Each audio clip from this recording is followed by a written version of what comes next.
Good morning, all. Welcome to Faculty Development Program last day.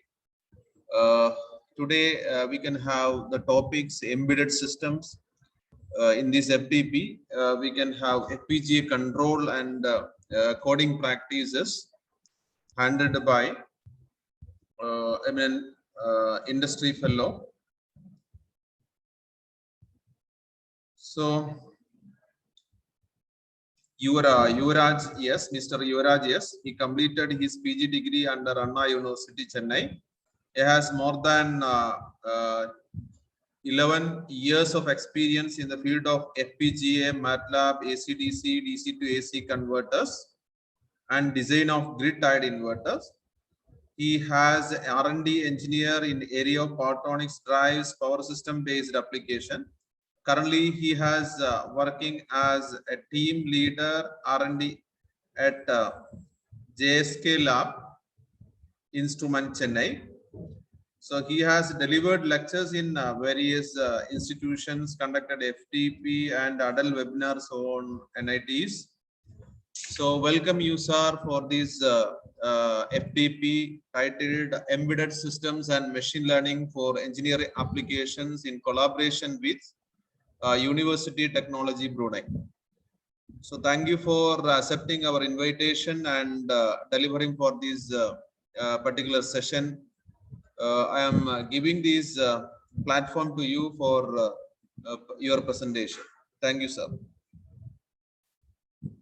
Okay, sir. So I will share my screen. Yes, you can share. Sir, it's showing host disabled participant screen sharing.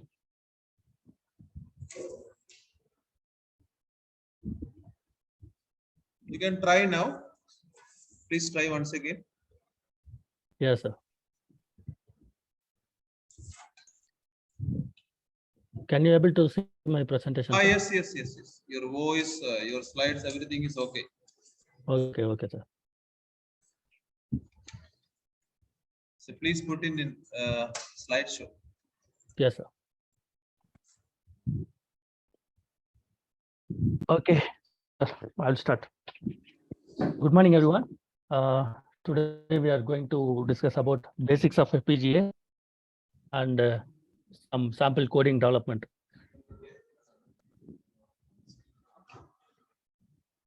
So before that, I just explained about my company. So we are the manufacturing of the following equipments: lab training equipments for engineering colleges and universities, basic power training models, and training models for drives lab like AC motor, DC motor, BLDC motor, PMSM, SR speed controllers, and training model for power system laboratories also, and research support and special products like shunt active filters, STATCOM, FACS, UPQC, UPFC, and wind emulator using DFIG, PMSG, solar-based grid-tied inverters, hybrid wind solar setup. And we have the controllers like customized FPGA Spartan 6 and VLSA laboratory kits, as well as now we are come up with Arctic 7 processor also. So these are the contribution of our project all over India.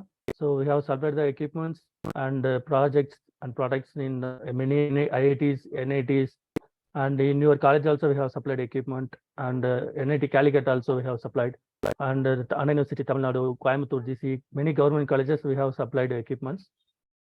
So okay, now come to the topic. So now we are going to discuss about FPGA.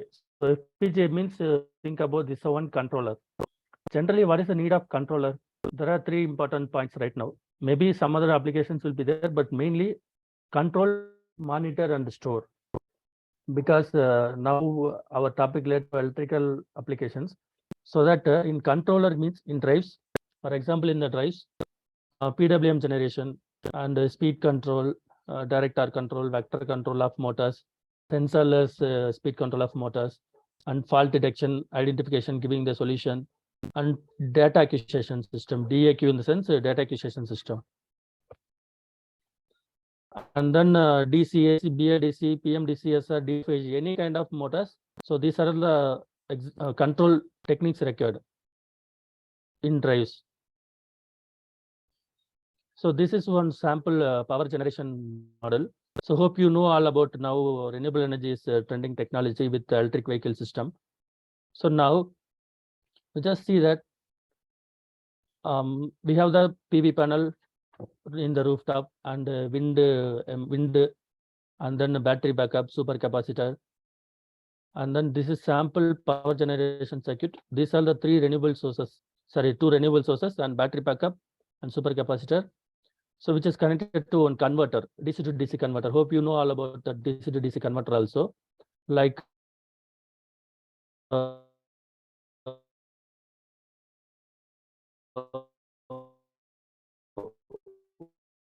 one more wind is there, that is, and this is a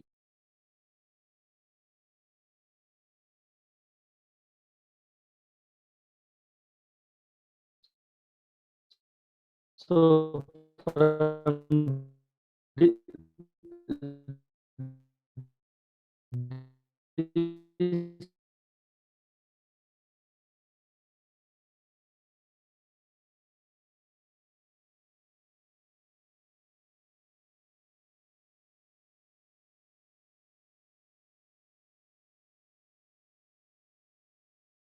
capacitors for sudden load transition purpose. And here I have connected some DC load. And I have one three-phase inverter, normal voltage source inverter. Sir, my voice is not audible. Yes, sir, it's audible. Okay. So in between, if any internet interruption, then immediately contact me, sir. So now we have the three-phase inverter, which will convert DC to AC and AC to DC. So this is also bidirectional. And then which is connected to the, and then it is connected to the three-phase AC grid also. And here we can connect the AC load. So why I'm showing this one means, for we have power electronics converters like boost converter, the inverter, and then bidirectional buck boost converter. Instead of boost converter, we can use anything. So here definitely one controller is required. So to control the DC grid voltage, or we can use the PV panels. No, so we should use the maximum power point tracking, and we are using the inverter here to convert AC to DC. For all the power electronics converters and inverters, we need to generate the PWM pulses with the help of any control algorithm, anything. Like many people working with different control techniques, so anything you can use it. So now the requirement of this particular power generation is, first one is power quality. So anything we are connected on the three-phase AC grid, we have to think about the power quality issues like THD, power factor, active power, reactive power control, and then energy management also, because we have many sources. For example, I have connected only two sources, so multiple winds will be there, multiple PV panels will be there. So the power flow between the components also we should control. For example, PV to load or load to grid or grid to load, like that, power flow management also required. And then power utilization, whether we can run the setup with the grid tied mode or standalone mode, like that. And then fault tolerant, and then monitoring. See, now people are working with artificial intelligence, like neural network or fuzzy logic, or some people are working with machine learning algorithm, adaptive estimation algorithm. So many things are there. So those things required parameter monitoring, like PV voltage, current, or wind voltage, current, and then many data need to occur. So for that purpose, monitoring also required, no? And then maximum power point tracking. We are using the solar and wind. They are not stable sources. So depending upon the irradiation, solar power will vary. And then depending upon the wind velocity, wind power also will vary. So whenever we are getting instantaneously the power, we should utilize the maximum power of the setup. So for that also, again, one controller is required to find out the maximum power and tracking purpose. And then battery management system. Now in everything is move up to electric vehicle also. So definitely there will be the battery. So battery charging, discharging, if you do in better way, then only you can able to maintain the life of the battery. So that battery management system also required. Even in the microgrid also, battery management system will be required. And so this is my company product, what we have supplied for hybrid wind based generation system. So we have the many power electronics components. So one by one I will explain. before that, we have to think about controller, why we are choosing the controller, how we have to choose the controller. So already analog controllers are there. For example, you need to generate one PWM pulses means there will be one analog IC. You can purchase the IC and in the breadboard, you can make the connections. Then you can able to get the PWM pulse. But the thing is that they deal with continuous signal, wide range of values, but noise and interference will be more because generally now we are using three-phase inverter. So with the control logic, PI controller or any controller, then you can increase the more number of ICs and hardware wire, then it definitely it will create the noises. And then power efficiency also less, and storage analysis and processing of data is complicated because in analog controller means think about any ICs like AND gate ICs or APAM ICs, anything.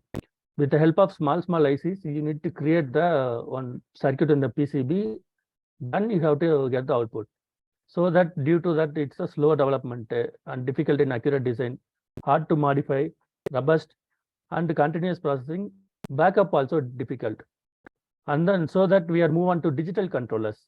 Digital controllers means a DSP board, a FPGA board, Arduino, microprocessor, many boards are there in digital controllers. So they are deal the signals with zeros and ones. So noise interference and distortion is comparatively less because see, one IC can perform the entire operation by writing the coding. For example, you want to develop the MPPT algorithm for PV panel. So you have the boost converter with you. So you need to buy the MPPT IC and then voltage sensing IC, current sensing IC, comparator IC, and then you need to generate the pulse. You have to make mini circuits in your board. But if you are using digital controller, you can write the program and you can able to use it in the simple one single IC. So one single IC can capable of doing the breadboard work. And then so that the power efficiency is more, storage analysis and processing of the data is easy and convenient because nowadays all the boards are come up with a PCB, laptop, computer interface. You can able to store it and later you can able to see the data and you can able to do any kind of processing and comparison, anything you can able to do. And then easy to modify, quick development. So just you can purchase one controller, you can write the program and you can able to develop it. And easy testing also, and easy to modify. And the one disadvantage is not disadvantage. Digital controllers deals with zeros and ones. No, so if you want to give any analog feedback like voltage waveform, sinusoidal voltage waveform, or sinusoidal current waveform, you need to give the ADC, analog to digital converter. And if you want to take out any sinusoidal signal or any analog signal, you have to use the DAC. And the number of bits and memory limitations will be there. For example, if you are using microcontroller, then there will be the memory for developing the program. If you are using DSP processor, then higher memory you can get. And if you using FPGA processor, then you can get the higher memories. So it depend upon your depth of program, you need to select the controller. Okay. So now I am discussing about this.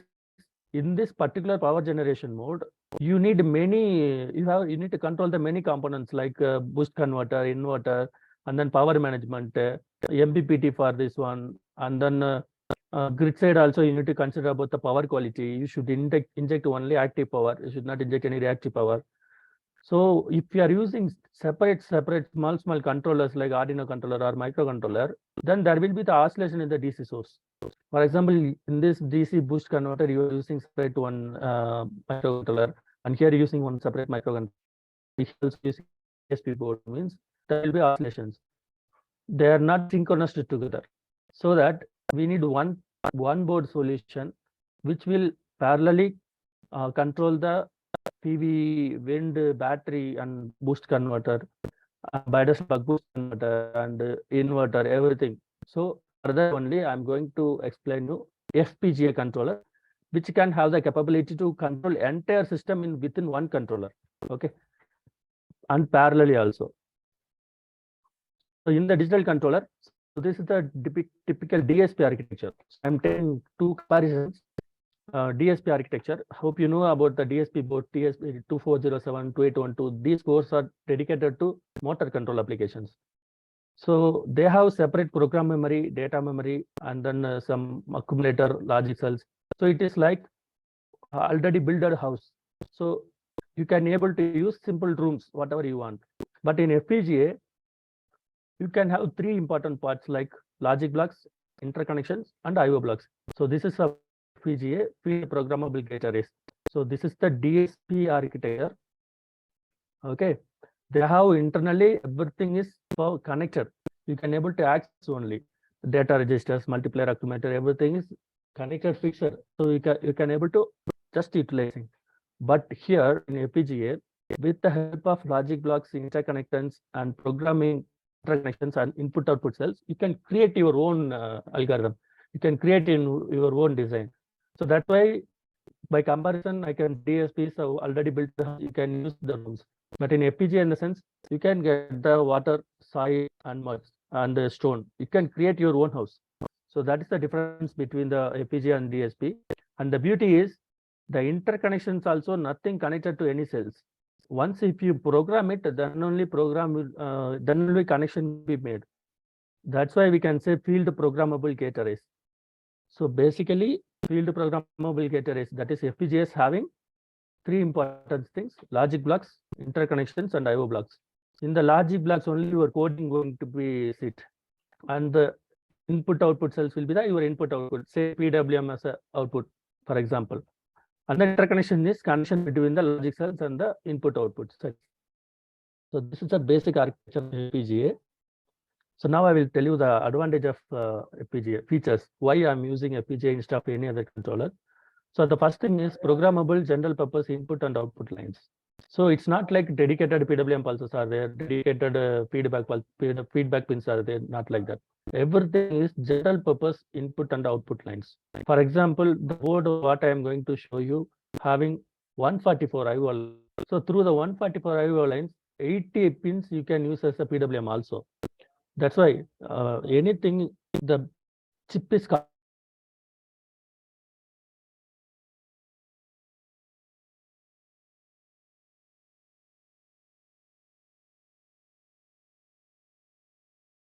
we need more number of PWM pulses and more number of feedback are required. So for that, we can able to use the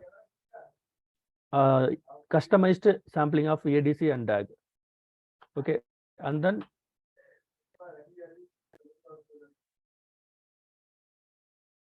sir, can you able to hear me?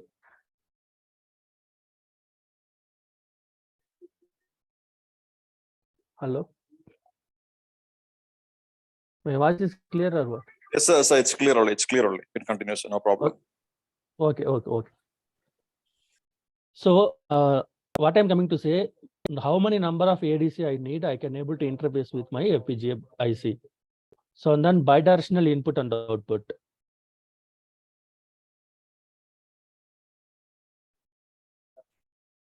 So bidirectional input and output we have. So same pin we can use as a in as well as output. Okay. So and also more number of IO lines. As I told you, we have more number of IO lines. Board right now we are using in our company has 450 IO lines. So think about we can able to generate 456 PWM also. But these applications will be useful for creating the motherboard processors at that time. But for our power translator applications, we have developed one board. I will show you the board video also, which is having 100 PWM pins and 16 channel ADCs like that. So more number of IO lines are available, and programmable resistance pull up pull down also there, and programmable IO current level also we can change programmably, and reconfigurable. Any digital processor we can able to reconfigure, but in FPGA we have one more option called partial reconfiguration, and dedicated DSP slices also there for doing DSP algorithms like FFT, any transformation, Fourier transform. For that purpose, dedicated IP core slices also there. I told you, basic logic cells and interconnections. More than that, we have some dedicated DSP slices also, and dedicated memory function also. For storing and retrieving the data, FPGA has dedicated memory functions also. And the one more thing is common language. So you don't need to study about the architecture of FPGA. For example, different company, different family of FPGA boards are there. So all the board the same code we can able to use it. So that's why we can say it's a common STL language. Around the world, many companies are there. Mainly Xilinx is the most company in production of the FPGA, and Altera one company is there. Intel is there.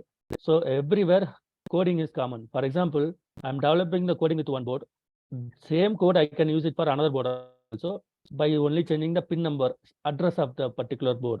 So it's not like I need to study about the architecture of the board again. I need to write the code like that. So it's a common STL language, and the rapid prototyping also there, and easy interfacing of peripherals. So I told you in FPGA everything is general purpose IO lines. So any peripherals you can able to interface easily. And parallel execution, we can say it's a concurrent execution. So entire code will be compiled within a clock. So within single clock, entire code will be executed. So how many lines if you are writing also, even many lines if you are writing also, within the clock your entire algorithm will be executed. So that is why we can say this is a parallel execution, that is concurrent execution. These things will be the FPGA main advantage, because if you are using any DSP controllers or any other controllers, you should thinking about for doing the parallel execution, you can do priority multitasking and then interface interrupt creating like that. But here not like here. Parallelly we can able to control.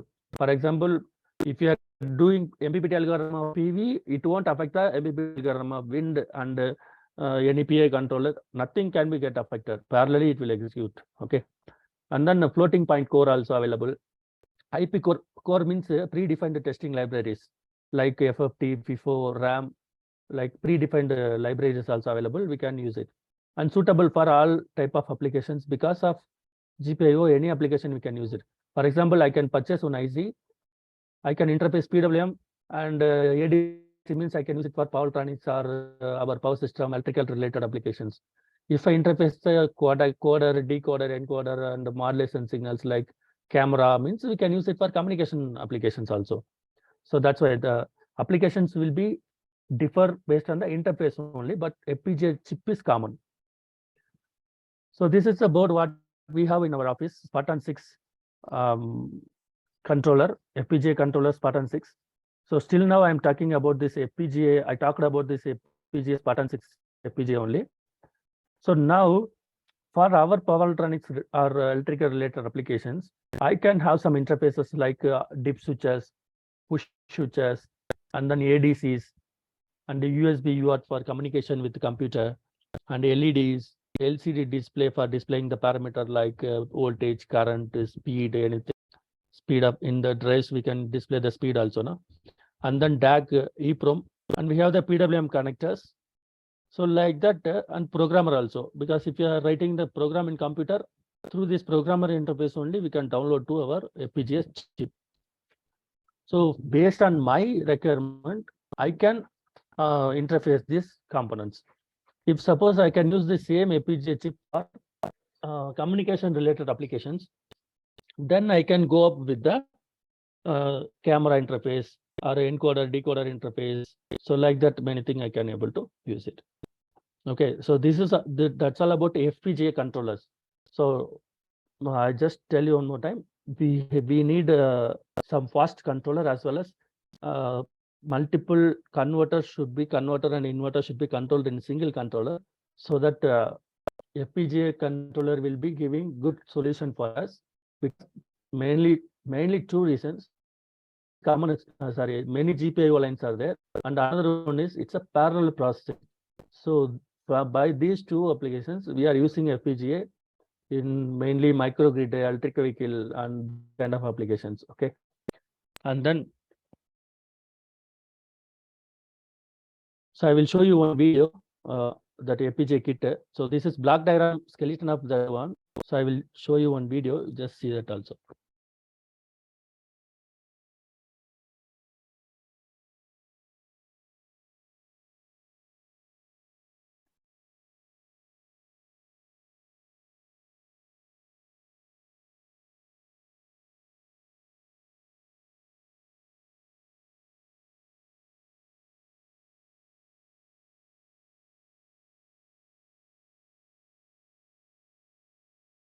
Can you able to see the video?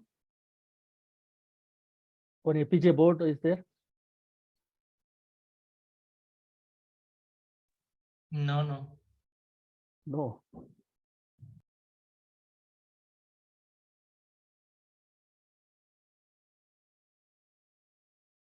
Now?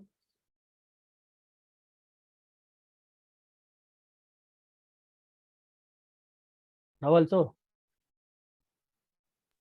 Now you can see the board, FPGA board. Oh, okay, okay, okay, okay. So this is my company customized FPGA board. Can you able to hear the voice, background voice, or you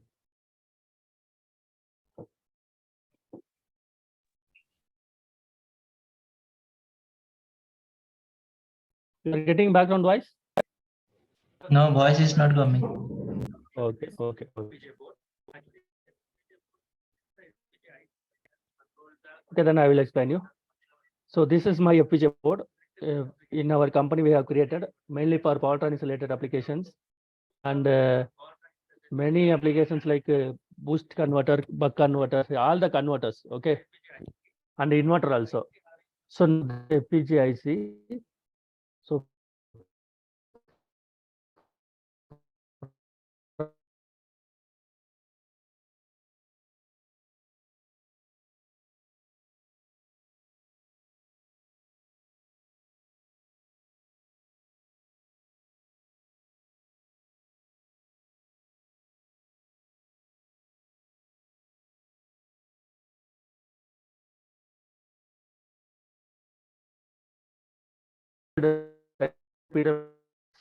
this board.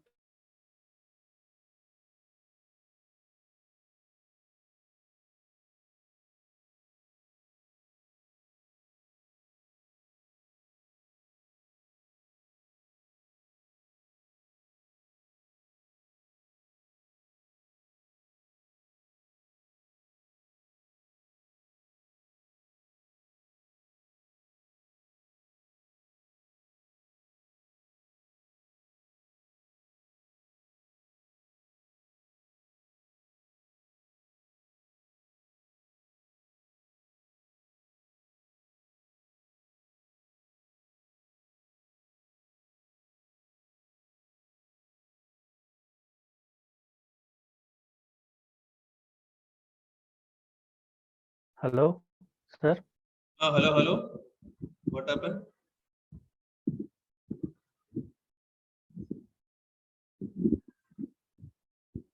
Hello.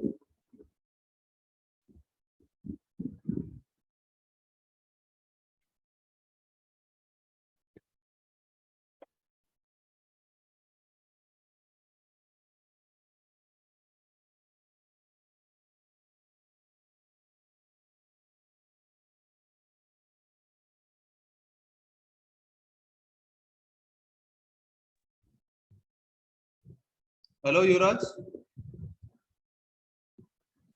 Hello.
Sorry for the interruption. He is actually in Meghalaya, NIT. He will join soon. due to some internet issue. This Sir, type. can you Okay. You proceed. hear now? My voice is Your voice is breaking actually.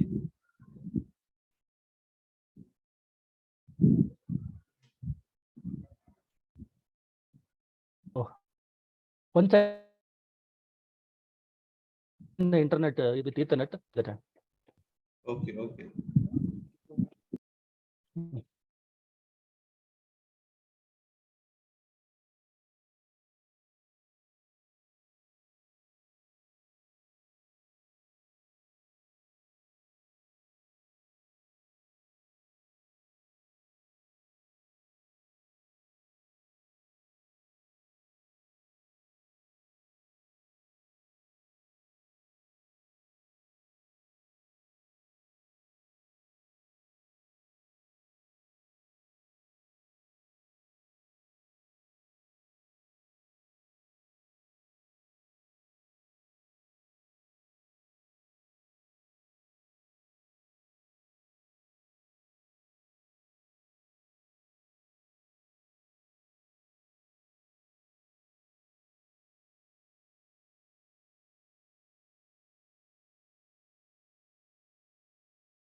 Hello, sir. Yes, sir. You are audible now. Okay, sir. Thank you. So I will share my screen one more time.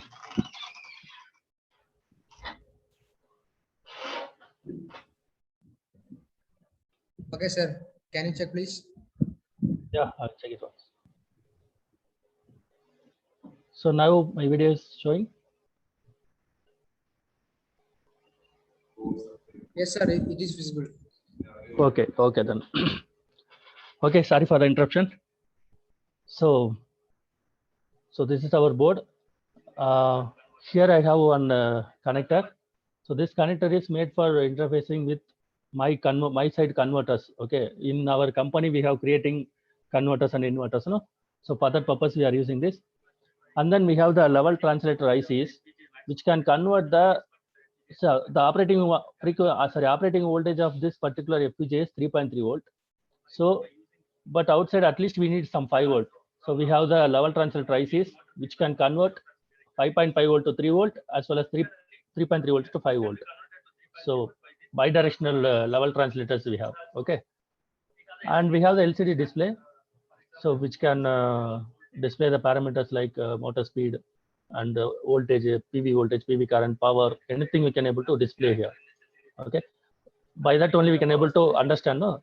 And we have the power supply section here, because FPGA need different kind of voltages. So for that converter, we have the power supply section here. So these things we have made for our own design. We just purchased this IC only from the outside. So this is programming section, USB to JTAG programming section. So we can write the program HDL code like VHDL program in the computer. Then we can able to convert and we can able to load it to the FPGA ICs. So this is the programming section. Okay. So then here we have the 2 points, like this is the analog to digital converter parts, and here is the digital to analog converter parts. Okay. So the ADC means I am using the bipolar ADC, which have plus or minus 10 volt. So you can give the sinusoidal AC voltage and any DC voltages or temperature sensor output voltage, anything you can able to give this through this connector. And we have the ADCs. So it's a basically 12-bit ADC, and then bipolar plus or minus 10 volt. I told you know why, because if you're using unipolar ADCs for reading the sinusoidal signal or current, after getting the signal again you need to give the apps that gain like that. We need to do some op-amp based circuits. So if you are using those circuits, after sometimes due to heat of passive components, sometimes your offset value also will differ and gain also will differ. So that we are created on bipolar. Bipolar in the sense minus 10 volt to plus 10 volt here range. Bipolar means minus to plus. Okay. So sinusoidal signal you can sense through any CT or PT. Directly you can give it to my FPGA controller. Oh, so for that purpose only we are using this, because now many things we are using current control. So as it is, we can read the signal and then we can able to process. So that we have the bipolar ADCs. Okay. And then DAC also there. So this is serial port communication. So nowadays everything is coming with the smart like IoTs and all. For example, internally I'm reading any signals. Those signal through this serial port I can send to the any controller like a wireless controller or any IoT device or to computer. I can able to communicate with this. So don't think here only one is there. If you want to send to multiple means through the GPIO line also we can able to interface it. Okay, this one we have made for standard, but we can able to communicate multiple devices using any type of algorithms like Modbus or UART like that. Okay. Then we have the switches for incrementing and decrementing the values, like setting the reference values, reference speed or reference control, reference voltage, anything. And then we have LED indications also. Internally, if any signals are coming, we can use it. And these are the on-off switches. You can use it for relay on-off or pulse on-off switches. Okay. So few IO lines are used for ADC, DAG, LCD, and excess IO lines are connected in the GPIO. So here is the GPIO. So we can say this expansion header. So I told you this board having 144 IO lines. So few IO lines I can take it for PWM capture, and few IO lines I can use it for ADC interfacing, and few IO lines I can use it for LCD interfacing. So excess IO lines, I just make it in the expansion header. So this is my in my company FPGA board, which is developed by us. Okay. Okay. So okay, yeah, still now I'm talking about FPGA board only. So any doubts, please discuss. Then I can proceed further. Any doubts?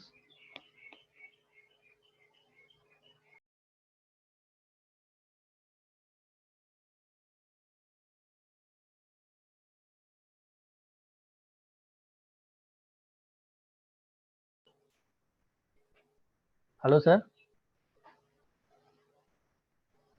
Yes. That video audio is came now. Yeah, it's fine. Okay, then now any discussion, please ask. So any doubts, then I can proceed further.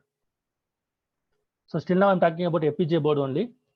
So any discussion, please ask. Then I can proceed further.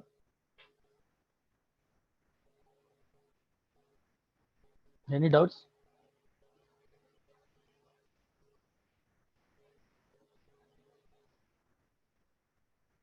Any doubts from participants? Is there anyone have? No, sir, it's clear.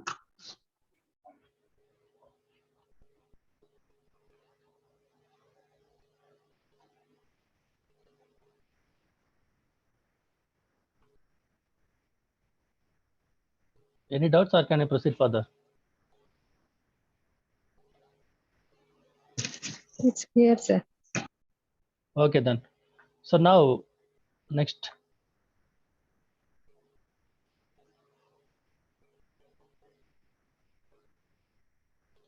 So can you able to see my presentation now? Yes, sir, it is visible. Yes. Okay, then. So now I will tell you individual components and why, how FPGA will, where we can use the FPGA. So I can show you, this is one buck boost converter. So hope you know about this diagram. This is the diagram, power circuit of the buck boost converter. And here, what is the purpose of FPGA? I will explain you. Okay. So first, this is, we can use it for the many applications like PV application and wind also. So anything we can use. The purpose of this buck boost converter is we can give the input and we can get the controlled output. Controlled output in the sense we can able to maintain the output voltage constant, or we can able to use the input power maximum, anything. So this is the basic circuit. This is the circuit, and we have the power model like this. So in our power model, we have testing points like PWM and all. Okay, so that is not necessary.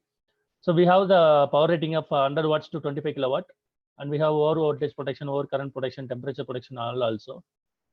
And input voltage current and output voltage current, inductor current sensor also available, because we need to process the signal now for any control technique. So input side voltage current sensing and output side voltage current sensing also available in this particular power model.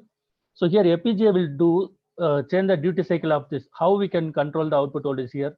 By changing the duty cycle of this particular PWM pin. Okay, so that FPGA will useful for generating the PWM pulses in controlled manner, like voltage control or current control and the maximum power point tracking applications also.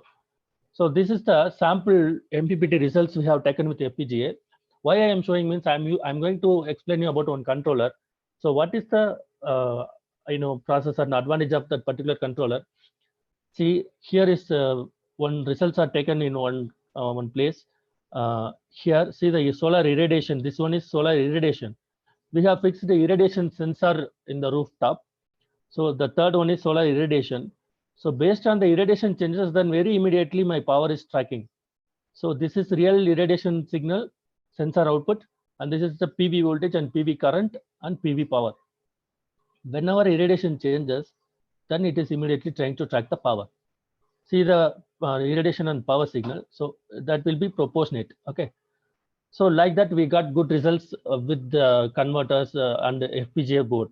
Okay, with the MPPT control, P&O algorithm. And now this is partial shading also. So in the rooftop, by using some shading, manual shading. So even if I made the shading also at the time, what is the power? It is trying to capture that. So these things we have taken with the PV panel with the boost converter. Okay. And then I will show you one hardware demo of buck boost converter. So generally in laboratory test, we are using one single phase transformer and one rectifier, which will convert AC to DC. And then we can have one bridge rectifier. So this rectifier will convert AC to DC. After that, one put one filter, capacitor filter. So we are getting the DC. So this is an experimental setup only. Okay. So this DC, I'm giving the input of this particular converter. And then I used one FPGA Spartan 6 controller. By using the feedback, I just connect the signals. Okay, PWM signal I am giving. So what it will do means I can do the voltage control in the output. Okay, so this demo video also I will show you once. So this is the general background. I'm using one FPGA controller, one buck boost converter, and the input side I can use one DC. Output side I connected the load.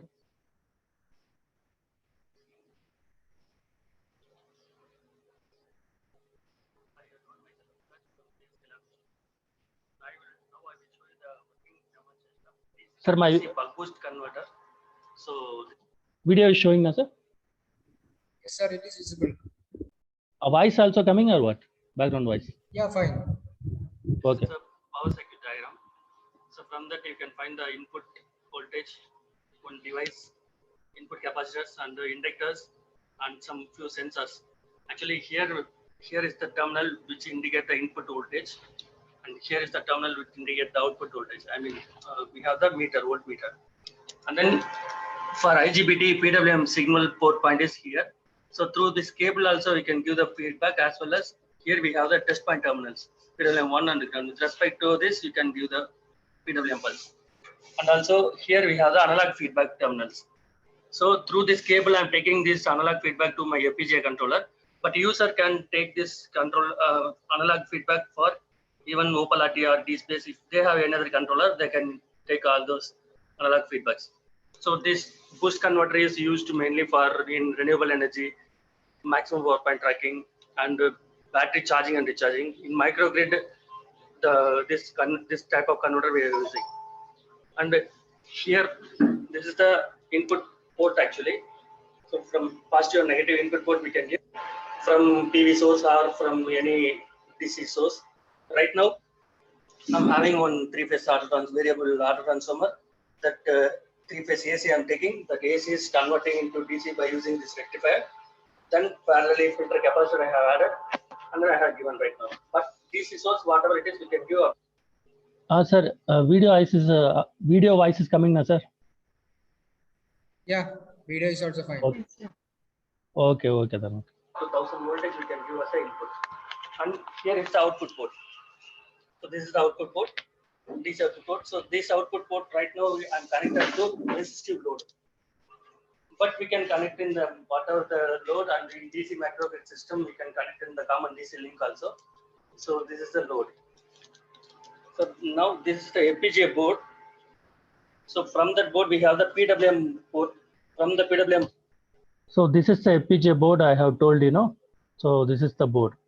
So how I'm interfacing means through this cable and feedback cable. So let me see. Here I'm connecting to the PWM signal to the IGBT, and from that feedback port I'm connecting to the from the analog input port I'm connecting to the feedback. So now this FPGA can do the control circuit for doing the closed loop and open loop operation of DC to DC buck boost converter. So this is about the setup. And backside of the panel we have the power cord point and also inductor terminals point. So we have connect the inductor externally. So this inductor in the power circuit we have the inductor, right? So this inductor terminal is backside of the panel. So in the top view of the unit inside I will show you. So this white color is this is the IGBT device, and then we have the input capacitors and then output capacitors, and we have the sensors also. So we are using the current sensor also for sensing the input current, output current, and input voltage, output voltage, everything. And inside we have the driver IC. This one is a driver IC. We are using Semitron Skyber driver, and here are signal conditioning circuits and the input output voltage sensing, and this one is input voltage sensing. So this is about the hardware.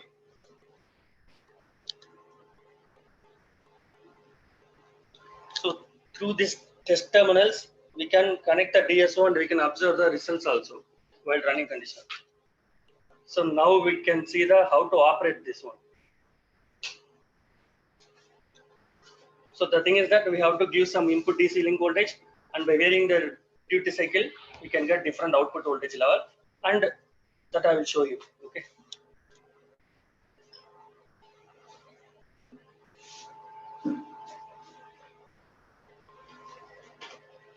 So initially in DC to DC buck converter, buck boost converter, it's asking for open loop and closed loop selection. So up switch for open loop, down switch for closed loop. So I'm pressing the up switch, then it will show the open loop. So from in open loop, we can increase and decrease the reference duty cycle. So it will vary from 10%, 12% like that in open loop. So after that, what I will do, by varying the auto transformer, I'm giving this DC link voltage maximum.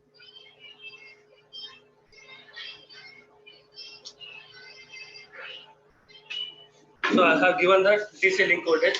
It's set. And also output voltage is variable by using that by varying the duty cycle. So see the output voltage. Now I'm going to vary the duty cycle. I'm increasing the duty cycle. Parallelly, output voltage also get increased. This is the open loop condition. There is no output voltage regulation here. So when I increasing the duty cycle, then automatically output voltages will increase. Actually, it's a buck boost converter, so less than 50% of duty cycle, it is acting as a buck converter. So more than 50%, it will become boost converter. So right now, around 600 voltage, it is coming. So then, if I want to go to boost converter, closed loop regulation, then I am reducing the voltage, auto transformer voltage 0, and then turn on the FPGA board. Turn on. Again, it is asking whether you want to select open loop or closed loop. Then I will select the closed loop by pressing the down button. So in the closed loop, minimum voltage we have set for 100 volt. From 100 volt to 600 volt, you can vary. See the output here. I'm giving the input voltage more than 600, around 600 volt I'm giving.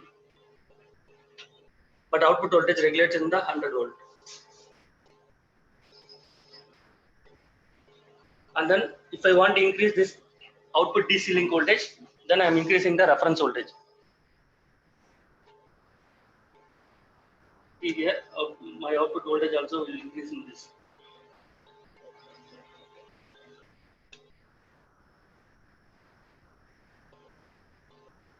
In open loop, if I put the certain load change, then the voltage will not remain same.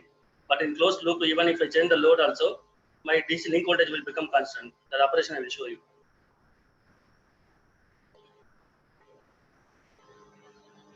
So now I have set some 600 volt DC link in the output. So output current you can observe here.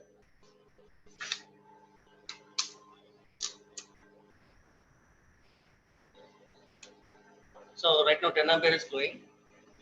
So in this condition, suddenly I am turn on one load.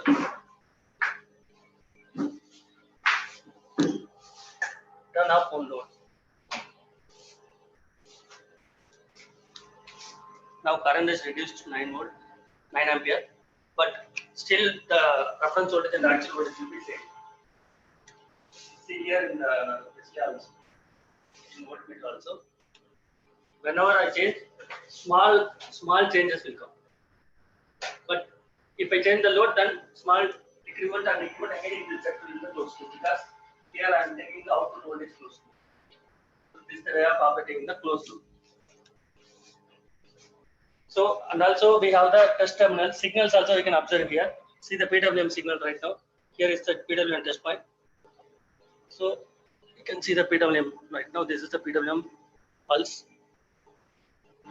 And also you can see the input current. So input current is like that because I'm using the rectified DC voltage. And then this is the voltage input sensing points. And this is a current output current sensing, and this one is the inductor current. And then V output. This is the inductor current. This is the output voltage.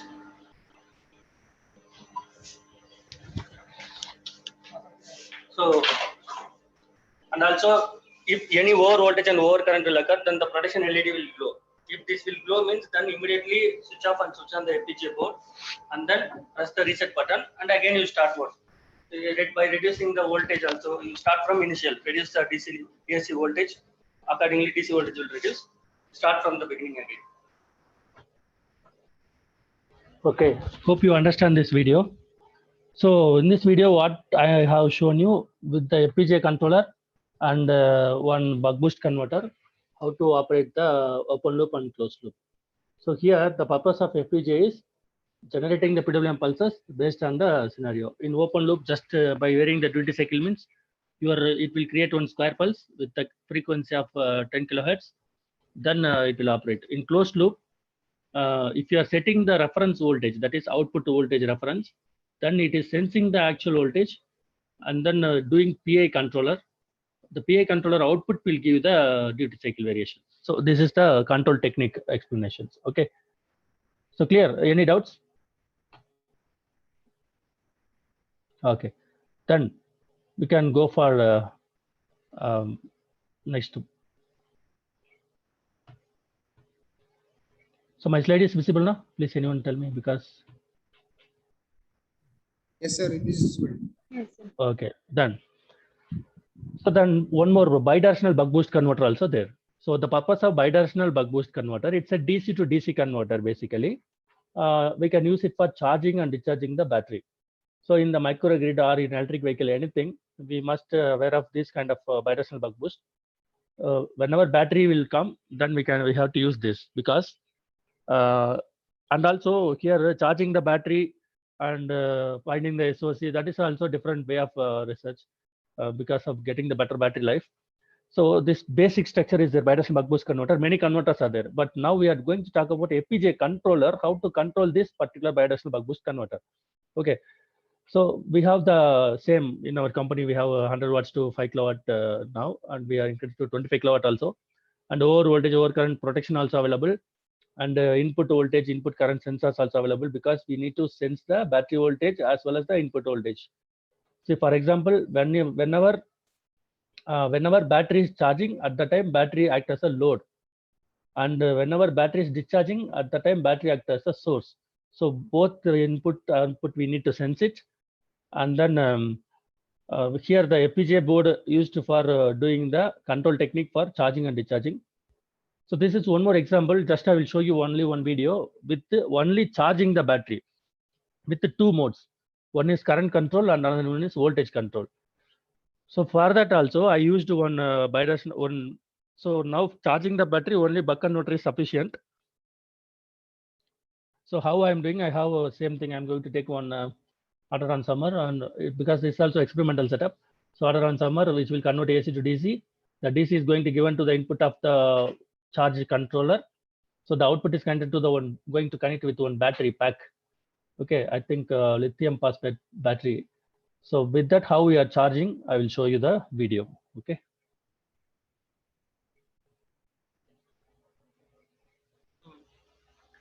Hello everyone, myself Yuvraj from JSK Lab Instruments, Chennai. Now I will show you the demonstration on DC to DC buck converter for charger. Background voice is coming now, sir. Video background voice. Yes, sir.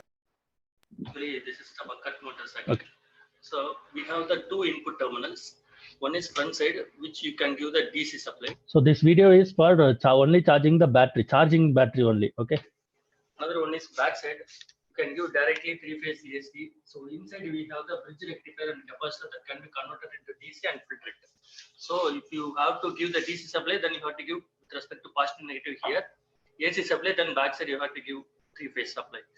Then we have the input voltage indication meter, and then we have the protection circuit.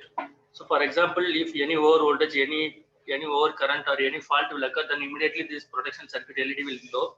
Then you have to reset your PWM pulses, and also you have to press the reset button. And this is the main switch you have to turn on. Initially, whenever you turn on, at the time that LED will glow, then you can, that time also you have to reset. This is for protection purpose. And then here we have the MCB. So when over current will occur, then the MCB will get tripped. So whenever you turn on, then only the DC input will go to the circuit. And then inside we have the capacitor and the IGBT. So for triggering this IGBT, PWM pulses we need to give. For that, here we have the terminals. So this terminal, we are using the FPGA board. So directly we are giving through 40-pin connector pulses. And also here you can indicate the PWM pulses. For example, here if you are giving the pulse means, here you can able to observe. And also if you have any other controller, then from that controller with respect to ground, you can feed the PWM pulses through here. This is not only the test point. Through this also you can give the pulses, then automatically it will come here. And also for doing the control technique, we need various feedback. So for example, input voltage, input current, output voltage, output current sensors we need. So inside we have all the sensors. That sensor sends the terminals placed here. So here you can observe the sensor terminals, input voltage, input current, output voltage, output current, inductor current, everything. And also they connected in this connector also. So because we have our customized controller, digital controller, FPGA controller, for that we have this type of cables, connectors and cables. So this is for observing. Also you can observe in the DSO and you can take this to your controller also. For if you have any other controller, you can take it by feedback to that also. And here is the output voltage. So here we have the battery terminals. So if you are connecting the battery terminals, then the same voltage will be reflected there. And then here we have the output current. So how much current is fed to the battery, that also we can observe from here. This will be in the visible format and here will be the analog format. So you can able to see in the DSO. So this is all about the front panel circuit. And back side we have the 3-phase AC supply and also power card. So power card to this model. So this is about the hardware. So for connection wise, you have to connect the power card backside first, and then 3-phase AC supply right now I have given from the main MCB. From the main MCB, I'm giving the 3-phase supply backside. And also output terminal, I have connected the battery, positive, negative. So for giving the PWM pulses, see here I'm having the FPGA board. So this is the customized FPGA board used for power transistor applications, mainly designed. So now this is the PWM port, the digital port, and this is the analog port. So for PWM pulses, I'm connecting this 40-pin cable to the PWM pulses from the controller. And for analog feedback, I'm connecting this into ADC interface terminal. So now all the sensed voltage, current, everything will go inside the ADC. So now what I have to do, I have to turn on the power module. And then I have to turn on the FPGA board.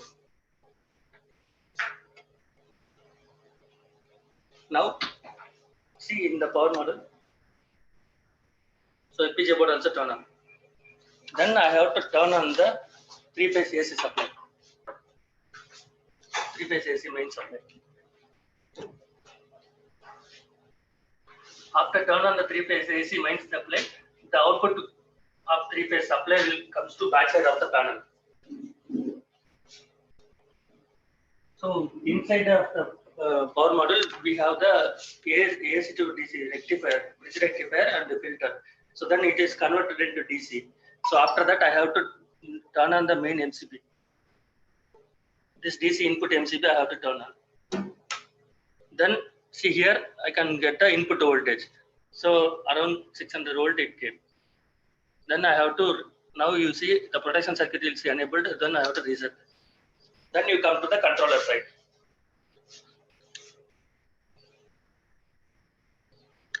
In controller, you can find current control mode and voltage control mode, because my output is battery load. See that also. So now this battery is connected to the positive and negative terminal. The battery voltage is 25.6 volt and 56 ampere per hour. It's a lithium ion phosphate type of battery.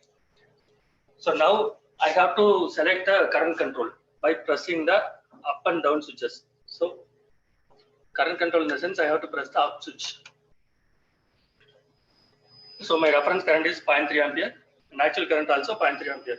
So I'm incrementing and decrementing the current reference by using these two up-down switches. So up means it will get increment, and down means it will get decrement. See there, I'm increasing the current. And actual current also get increased. For example, now it is around 5.6 ampere. So actual also will settle into the 5.6 ampere, and also here you can observe the actual current by the meter, clamp meter. So 5.5. So there also 5.5 in the LCD display also.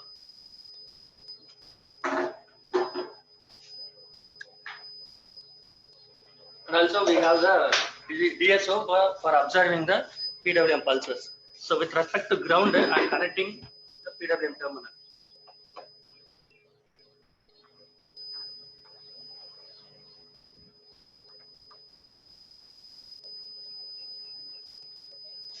So this is the PWM pulses.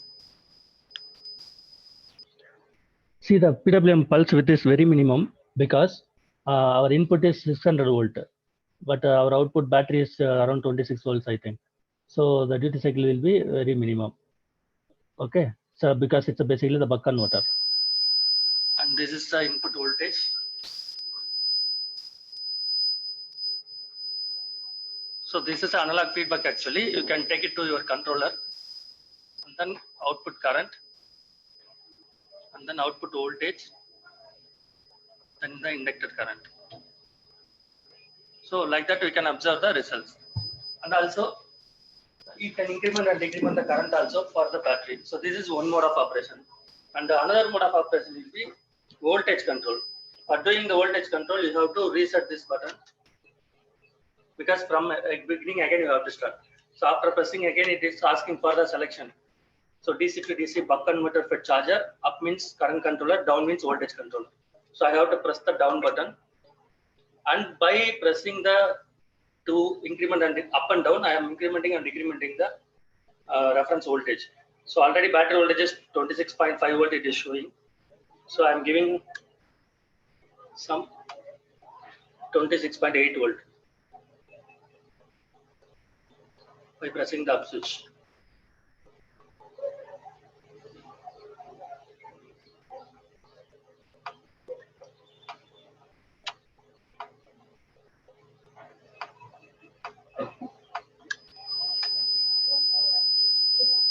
Yes, I have selected 26.8 voltage. So actual voltage also become 26.8, and you see the output current. So it's around 8. It's around 9 ampere it is flowing.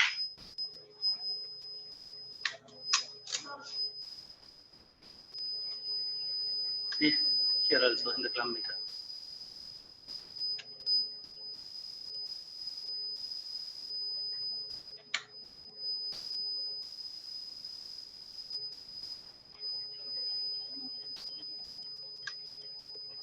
So there also 8.3.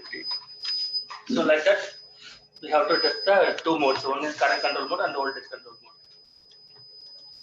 Okay. So now I have shown you the two demos. The reason I have shown you is with the FPGA board, how efficiently we are controlling the logic with the open loop and closed loop with the basic PI controller. Okay. So any doubts, please discuss. Then I will proceed. Any doubts?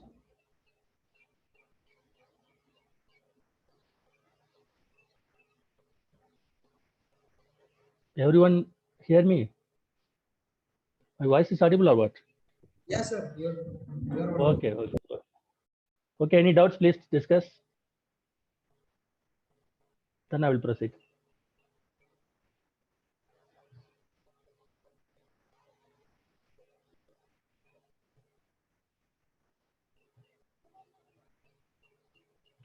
Okay. So then we have seen about two things like buck boost converter and bidirectional buck boost converter. So now one more thing is three-phase voltage source inverter, because in this it is there. In the block diagram, there will be one bidirectional, this one, three-phase inverter is there, no? This inverter, which can convert DC to AC and AC to DC. So with that inverter also, we have interface the FPGA board, and with the two types. So first I will show you this is normal voltage source inverter circuit diagram. So we need 6 pulses. Previously we need 1 pulse for buck boost converter and 2 pulse for bidirectional buck boost converter. But now 6 pulses are required for 3-phase 2-level inverter. If level will increase, then your switching pulse requirement also will increase. So at that time FPGA will be suitable for you. Because recently we have developed 485 voltage multi-level inverters for some customer. So more level if you go, then more switches will be required, then more PWM pulses will be required, then FPGA is the good solution for that. FPGA controller, okay. So then we have different type of topology: voltage source inverter, split source inverter, and T source inverter, current source inverter, and EZ source inverter, and multi-level inverters. So this is one sample grid-tied inverter. So we have the PV panel, and then which is connected to given to the input of the inverter. Then that inverter is connected with the inverter output is connected through some inductive filter to one auto transformer. And this is nothing but voltage matching transformer, because based on your input PV voltage, you have to use one step-up transformer. So for that purpose, we are using the 3-phase auto transformer. So this is the control algorithm we have developed, and we have taken some results. So this is by regulating the DC link voltage, we are generating the 3-phase volt. From the 3-phase voltage, we can generating the PLL, and we can take DQ current control, and then SPWM, or we can use SPWM, anything. So these are the sample results we got it with the grid-tied inverter. See the voltage and current exactly out of phase because the power is feeding to the grid. So the current polarity is changes, and all look like sinusoidal. That means you have a good THD also, because as per the standard, your THD will be less than some 5%, I think, but we are getting 3% also. So this is the sample results taken with the FPGA controller interfaced to grid-tied inverter, solar-based grid-tied inverter. Okay, and these are the numerical values we got. See the lambda here is the power factor. You know the power factor, no? The angle between the cos pi of cos angle of between the voltage and current. So that will give the impact in the reactive power and the active power. Okay. So now see the 0.99 we are getting, 0.999 also we are getting, because in real time one is not possible, but we are getting 0.999. So for that, this algorithm I have developed. Okay, by using the PLL, this algorithm I have developed and giving the PWM pulses to the particular inverter, then I get this kind of good results. And then rectifier mode. Rectifier, because that inverter I told you it's a bidirectional, DC to AC as well as AC to DC. So in the bidirectional mode, your input will be the voltage matching transformer. This AC will be coming from here, which is converted to DC. Okay. For that also, I am using any control technique, some control technique by using FPGA Spartan 6 controller. And that's a rectifier mode. You can see the voltage and current looks in phase. In the inverter mode, it is out of phase. See the waveforms. So the inverter mode, the grid voltage, 3-phase AC grid voltage and grid current is out of phase. And in the inverter mode, it will be in phase. Okay. So the why I'm showing, because my FPGA will giving good results, so that. And then we have worked with the shunt active filter also. So many people are working with that also. So these are the control technique we have developed with shunt active filter, and these are the results we got with the shunt active filter. So this is my source voltage. Source current before filter will be harmonic, and after filter it will become a sinusoidal. This is the line voltages, and this is a harmonic injection current, compensation current. Source voltage, source current, and compensation current. And we have used DFIG based power generation also, because there we have the two inverters. One is grid side inverter and another one is rotor side inverters. So with the back-to-back inverter, so FPGA will process both inverter parallelly, and it will give the good results also. Okay. So this type of vector control we have implemented for the FPGA for this particular DFIG power generation. So I have the experimental setup of DFIG. If time permits, we'll see that later. That video I will show you. Or else you can follow my VLSI Raja YouTube channel. There I have posted all the videos. Okay, now we can go for implementation point of view. So generally the implementation has steps like design plan. For example, I need to develop one battery charger. So then I can first make the design plan. design plan in the sense, so I need to develop the battery charger. So I have to, what is my exact work we have to design, and then device selection. So device selection means I can go for the both side, converter side and hardware side, sorry, software side. So converter, which converter I have to choose, whether it will be buck converter or any other type of converter. Like many converters are available in the market, Lu converters and SEPIC converters, like that. So any converter you can choose it. And then FPGA side, which board will be the cheaper, as well as which board will be suitable for this particular application. So you have to select the FPGA IC. That is called device selection. So after that, code development. After selecting the device, you have to develop the code. After that, check syntax. Check syntax is nothing but verification of the rules and regulations. And then simulation. So I will show you these simulations and all. One more advantage of the FPGA is while writing the program itself, we can do the simulation and we can able to verify our logic. So that possible is there. And then synthesis. Synthesis in the sense our program will be converted to the logic cells, because the initial itself I have told you 3 points in the FPGA. One is logic cells, interconnections, and then IO lines. So the synthesis will taking care of converting the logic cells into the, converting the program into the logic cells. And then mapping will map the input and output. Place and route will do the programmable interconnections. Finally, it will create and give one bit file. That bit file only we are going to download in the FPGA program, FPGA board. Okay. So these are the steps in implementation. And then this is the controller port I have told you, and this specification we have already seen. The processor speed of my FPGA board is 20 megahertz, and 100 individually programmable GPIO pins are there, and onboard PROM also available. This much logic cells are available, and then DSP48 slices also available. 2 clock management block available, and then 100 GPIO with 3.3 volt to 5 volt level also available. Isolated serial communication interface through USB is available, and the switches, LEDs, and LCDs, what we have seen already. Okay. So ADC is 16 channel ADC, and resolution of 12 bits, sampling rate of 1 mega samples per second, and analog input range is plus or minus 10 volt, and buffer also there, protection also there. Okay, and DAG also there. These are the facilities we have with our FPGA kit. Okay, so we'll have one discussion. Any doubts we'll discuss. So then we can take some 5 to 10 minutes break. Then we can go for program generation, FPGA program, how to write the VHDL code. Okay, so please discuss any doubts, or if you have any difficulties in your project work or anything, please discuss it. Then I can go further.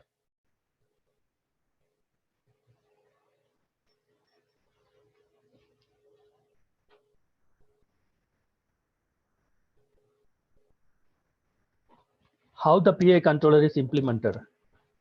Yeah, PI controllers, by writing the VHDL code only, we are implementing the PI controller in the closed loop. So I will explain you. I will explain you.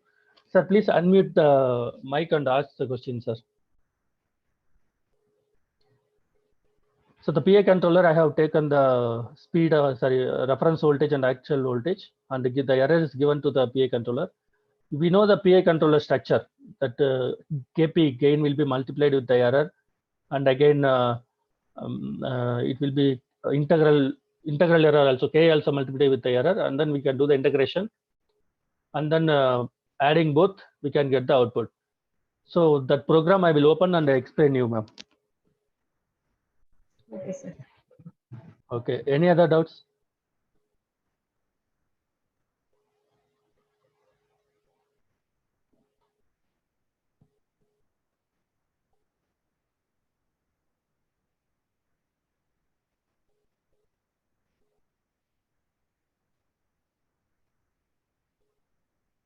Any other doubts, please ask.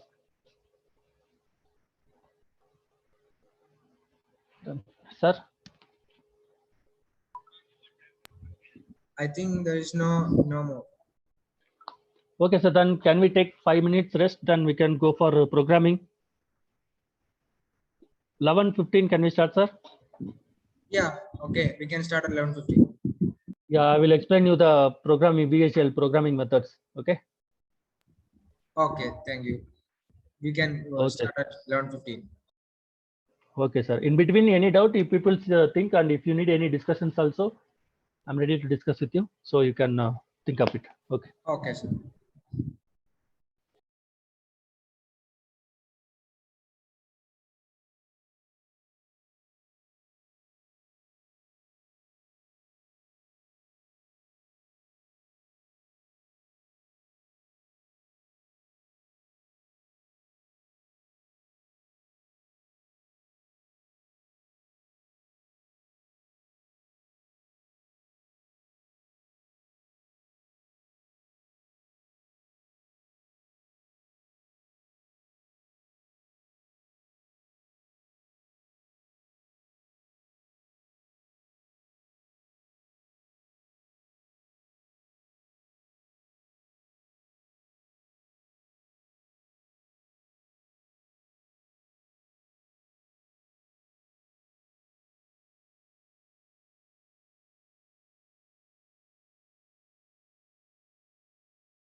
Sir, shall we start? Yes, sir, we can. Okay. Okay. So still now we have talked about FPGA and application with inverters and converters. So now I'm going to explain you how to write the VHDL code in the FPGA platform. Okay. Sir, So can now, you your screen, sir?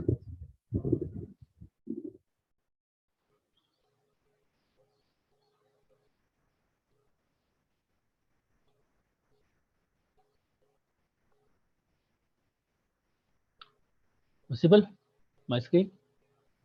Yeah, now it's visible, sir. Okay. So now I have the Spartan 6 FPGA board only we are talking now. That board belongs to the Xilinx company. So they have the software ISC Design Suite. So you can able to find here ISC Design Suite. The software you can install from the online once if you get the board with you. Then if you open that, this kind of window will open. So here only we are going to write the program. So I will tell you how to write the program. So file, new project.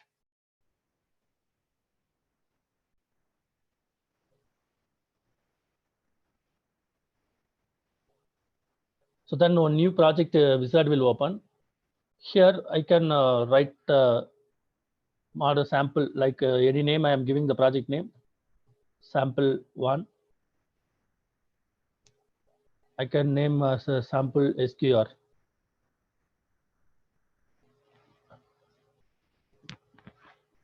One second, sir. Can I get keyboard? Thank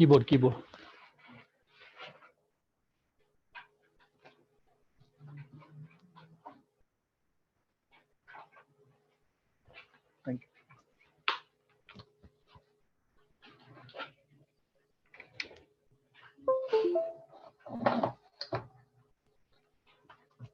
So in that I can write the file name sample SQR. So I am giving next. Then it is asked about the FPGA board, which board we are going to download our program. So I'm choosing the Spartan 6 and the LX9. LX9 is the device. So many components will be the device. Depend upon the devices, number of logic cells and number of logic cells will differ. And here is the package, pin package. So TQ144 in the sense, totally 144 pin numbers are available with that. Okay. Then I'm giving next. Then I just, it will show the project summary. I can see that and I can finish it. So then one empty project will open. So here only we are going to write the program. So for that writing the program, I can click here and right click, new source I can give, or here project new source I can able to give. So in new source window, I can find many things like IP core, schematic, system generator project, user document, Verilog module, Verilog text picture. So here we are going to write the VHDL programming now. So I am choosing the VHDL module. So the VHDL programming has their own syntax and methods. I will explain you. So I can select the VHDL module.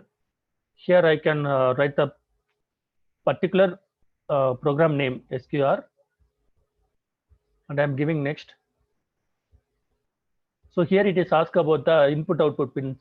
So it is not necessary now. I'm giving next, finish. Then you can get one window. This is the programming window. So here only I'm going to write the program.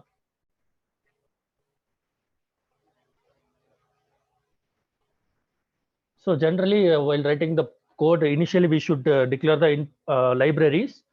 So these are the library standards.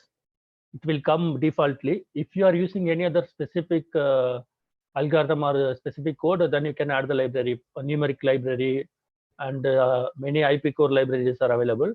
So this is standard libraries. And the FPGA has two parts. One is entity and another one is architecture.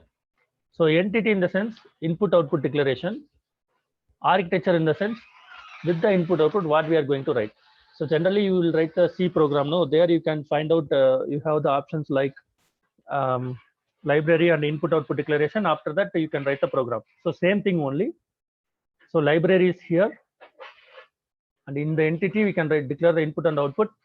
under the entity, under the architecture, you can write the program. So now we are going to generate the square pulse with some frequency. So now for that, I'm writing the program. This is the procedure. So here the FPGA VHDL code is case insensitive. So you can write small letters, capital letters, anything. Generally, I will write with capital letters only. So port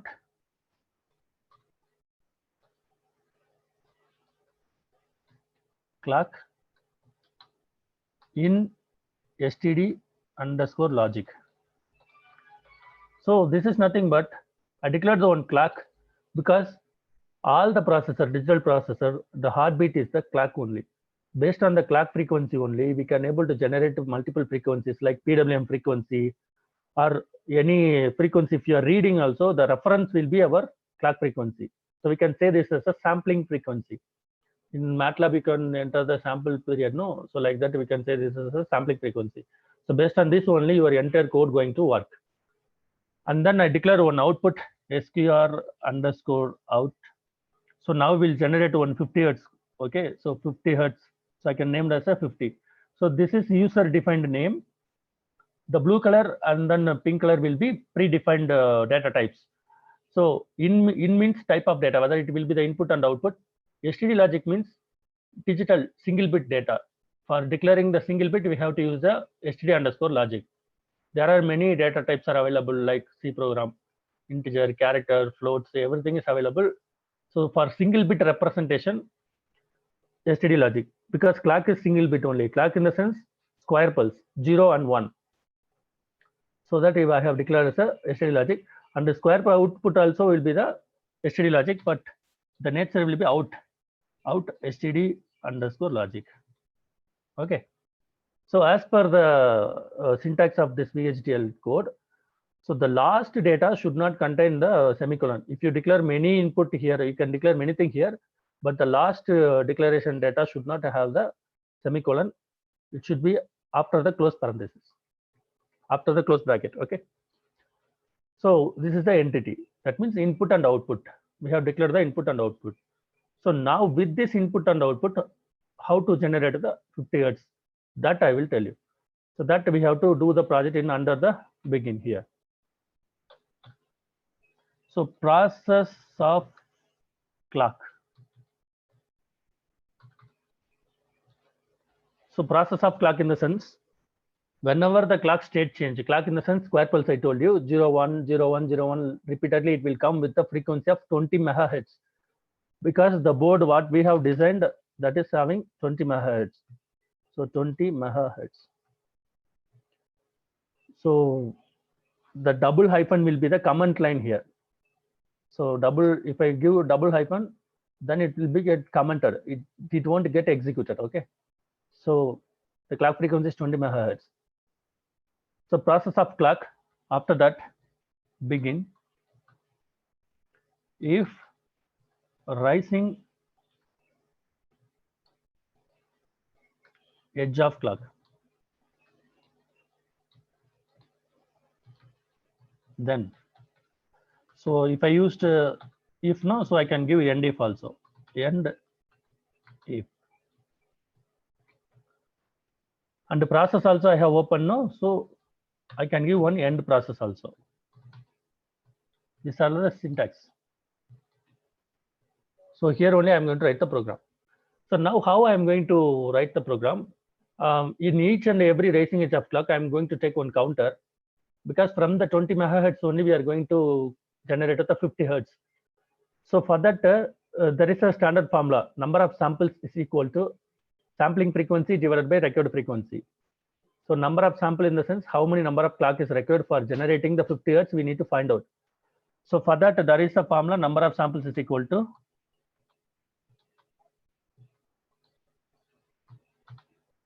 sample frequency divided by required frequency is equal to sampling frequency is 20 megahertz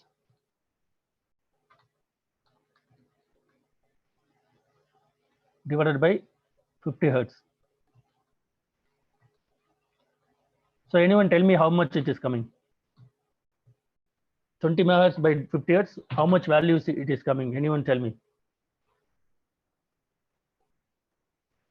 Sampling frequency by record frequency. Sampling frequency is 20 megahertz, record is 50 hertz. So what is the value? You want please put it in the chat or unmute the mic and tell me.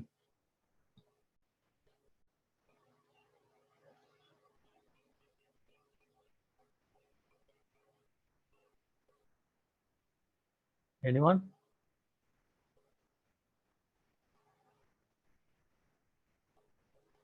Am I audible to everyone?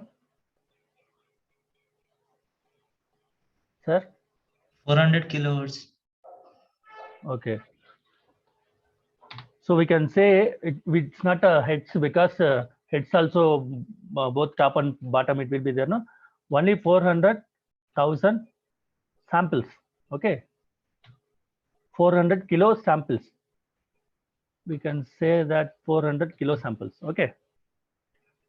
So now, how I will write the coding? Every rising edge of clock, and also from the 400 kilo samples, it's a square pulse, right? High and low.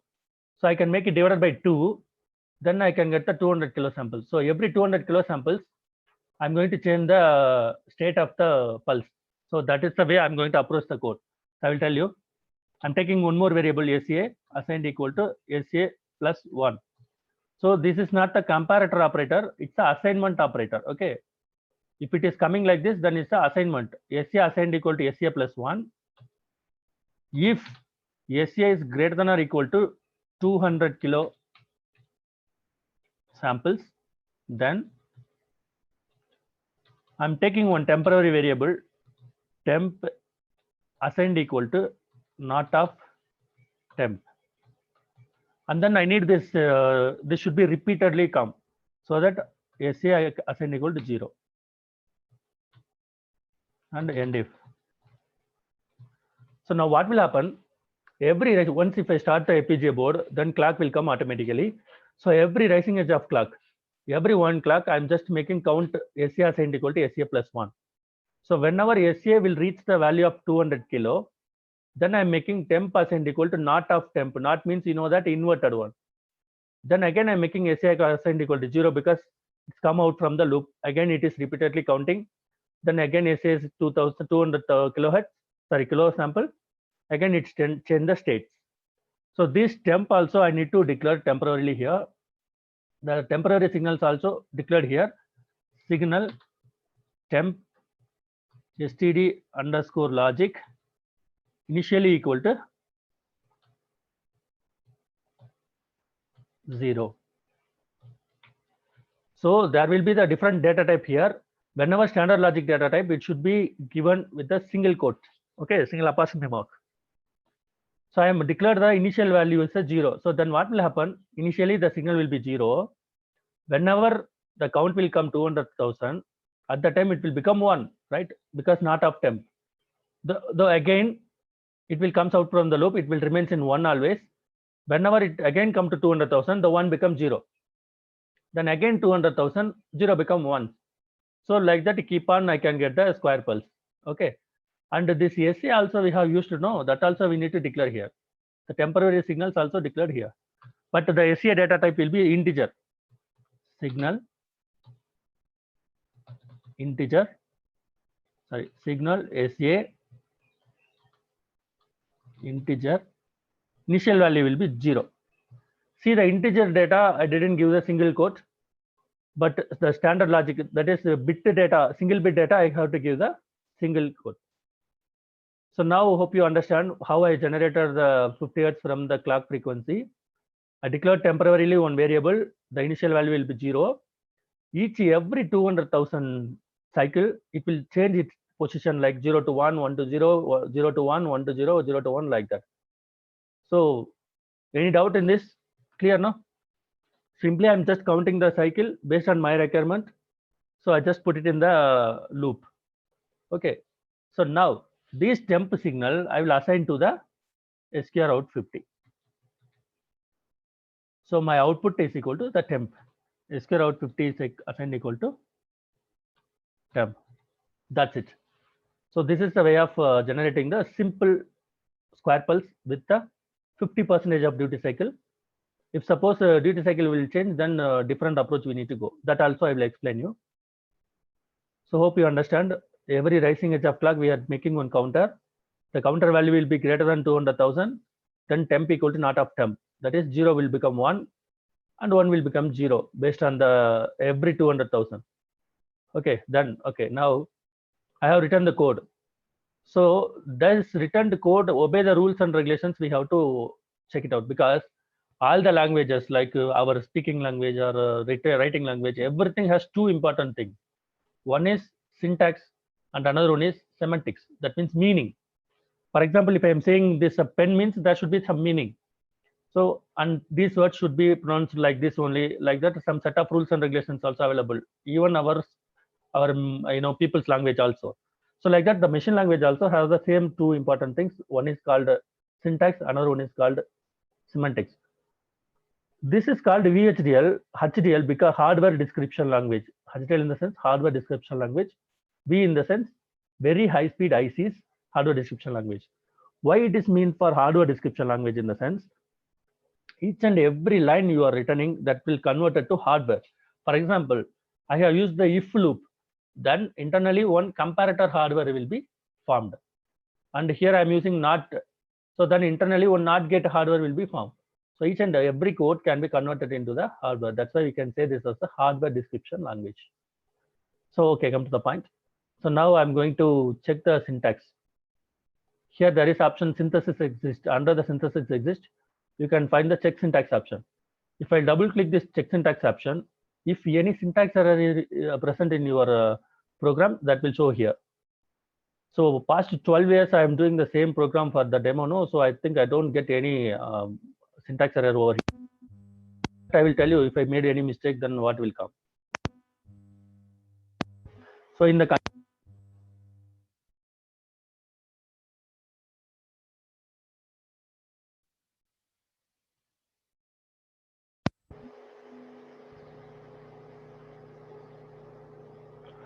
see, number of errors is 0, number of warning is 0, and number of infos is also 0. Here it is clearly came process check syntax completed successfully. For example, here instead of temp, I forgot to place P. So instead of only temp is there. Then I will save, I will do the check syntax again, means clearly it will show the error temp is not declared. Like that error it will show. Temp is not declared. Like that one error will come. I will show you.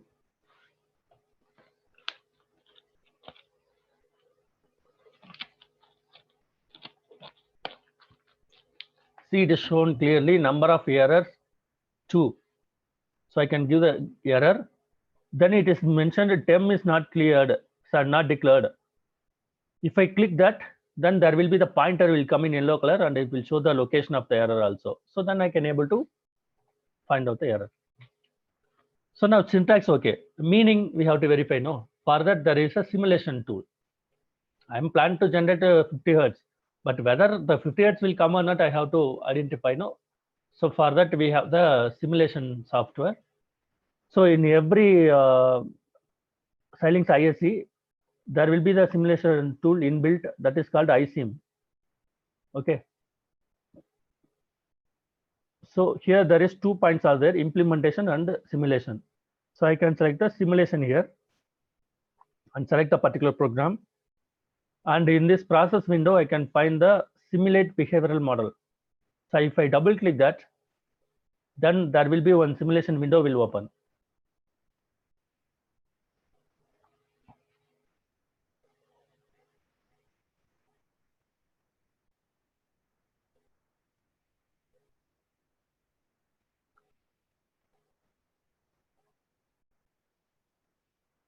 So in this window, for example, if you download the program in the FPGA board, then clock will come in particular pin number. But here I'm going to give the manually the clock. So for that, you can select the clock and right click, force clock option is there. Right click and force clock. So you can select leading edge value is 1, falling edge value will be 0. And clock period. Anyone tell me what is the time period for the 20 megahertz? What is the time period for 20 megahertz? I told you my clock frequency is 20 megahertz. But here in terms of period only I have to mention. So please, anyone tell me what is the time period for 20 megahertz?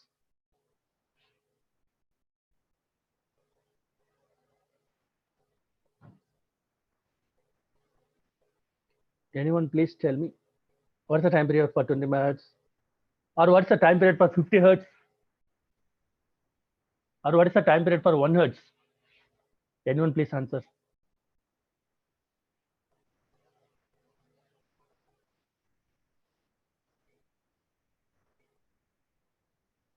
Anyone? 100, Yeah. 100, 10 raised to minus 3. One 1 more, kilowatt. one more. No, I'm not getting. Voice is not clear.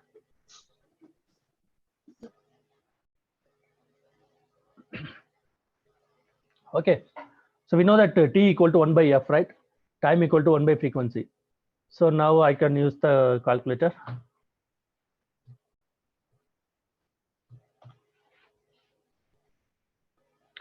So what is the time period for 1 hertz? So 1 by 1 second only.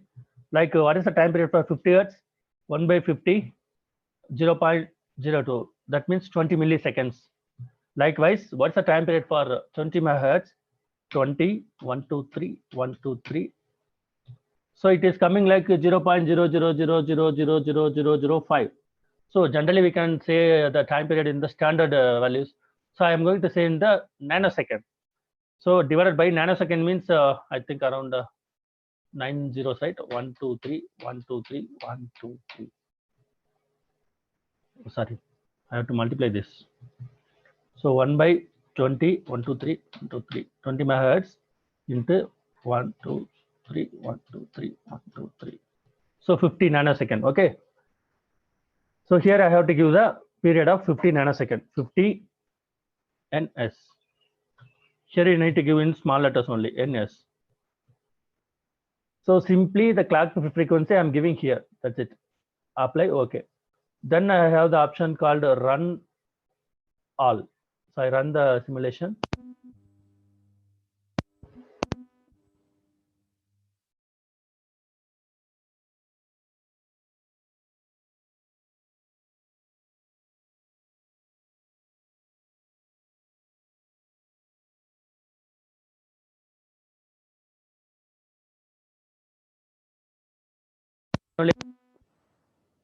Hertz.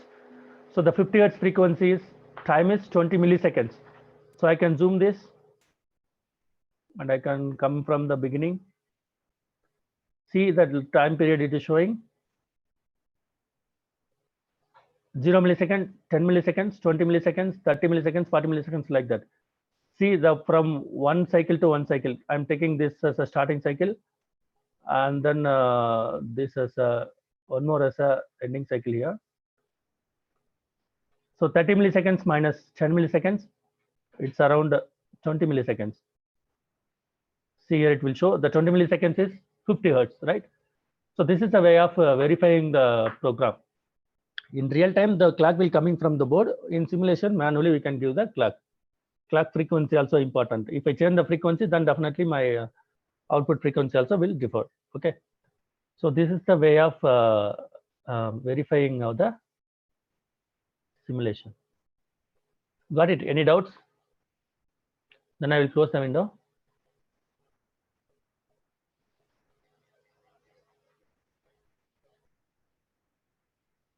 So from the 20 megahertz, I'm generating the 50 hertz by using the following method. If suppose I want 10 kilohertz, because we are going to switch IGBT devices, the maximum operating frequency of some IGBT, for example, 20 kilohertz you consider. So what is the, then anyone tell me here what value I need to put for generating the 20 kilohertz signal?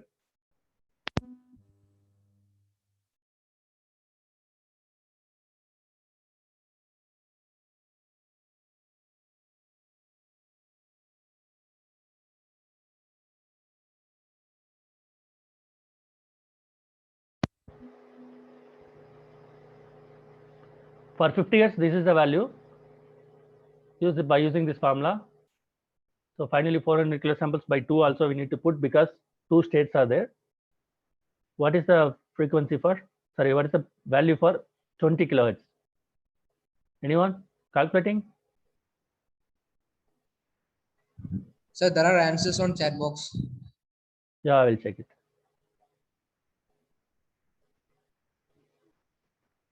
But where?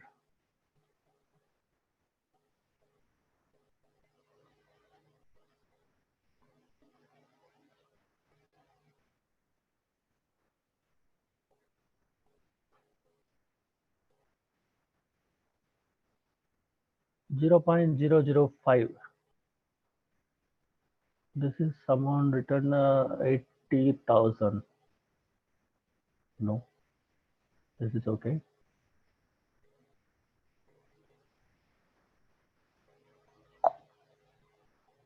No, how this value will come? Follow this formula.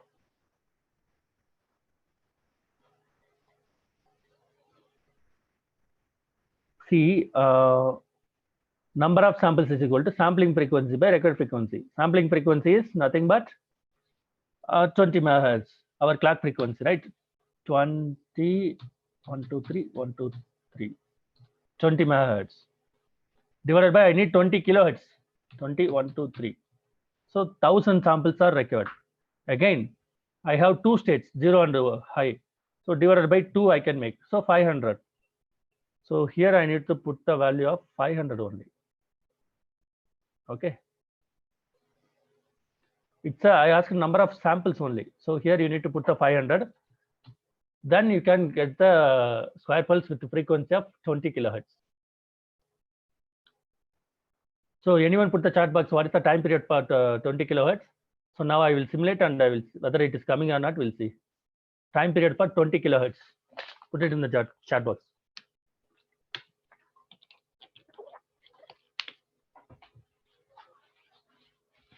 What is the time period for 20 kilohertz? Okay.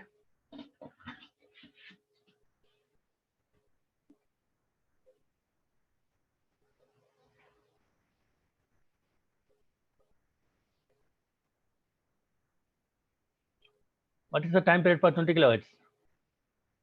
So here I just make the clock force clock, giving 1 and 0, and the period will be 50 nanosecond. Why 50 nanosecond? Because of our source clock never going to change. It's a 20 megahertz clock. So 50 nanosecond. Apply and okay. Now I run the simulation. Stop it.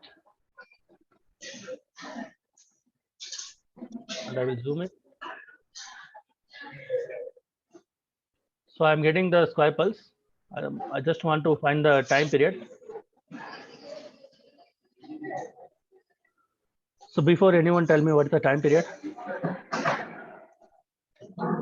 of 20 kilohertz.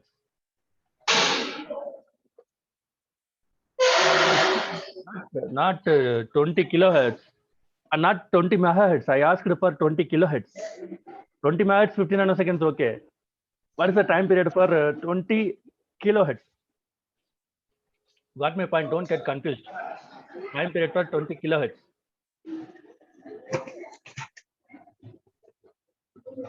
Fifty microseconds. Okay, I'll check it. So it will be 50 microseconds. Okay, we'll check it whether it is coming or not. So it's starting from 0.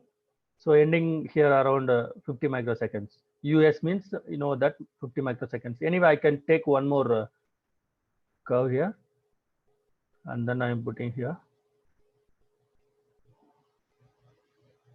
Between these two signals, what is the time period I will find? Yeah, 50 microseconds is coming. So here it is showing clearly 50 microseconds. So this is the way of generating the different frequency by using the FPGA code. So once you will learn how to write the code, then I will explain you later how to download it into the kit. That is separately we'll see. Okay, then I will close the simulation. So Genus mode to default, yes. Sorry, no.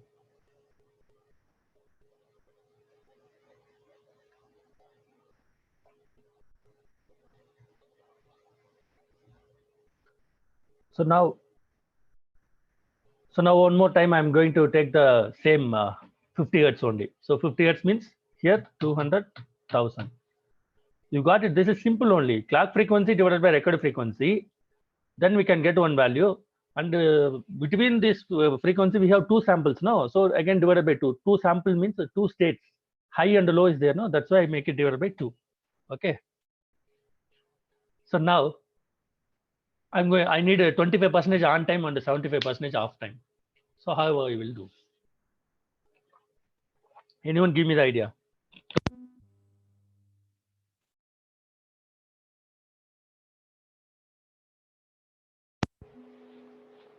%25 on time and 75% off time. So simple. What I will do means same thing. SCR equal to SCR plus 1. So 50% means 200,000. No. So what I will do means I will skip this simply. I can take this here. So by using the formula, I will tell you clearly. See, my sampling frequency is 20, 123, 123, 20 megahertz divided by my record frequency is 50 hertz. Now my record on time, that is duty cycle, is 25%. So then from the total 400,000 sample, previously we have generated the 50 hertz. So we make simply divided by 2. But now we are going to generate the 25% of on time. So we need to find the on time period separately. So 25%, how we will calculate this value into 25 divided by 100. So 100,000. So SA equal to 0, greater than or equal to 0, and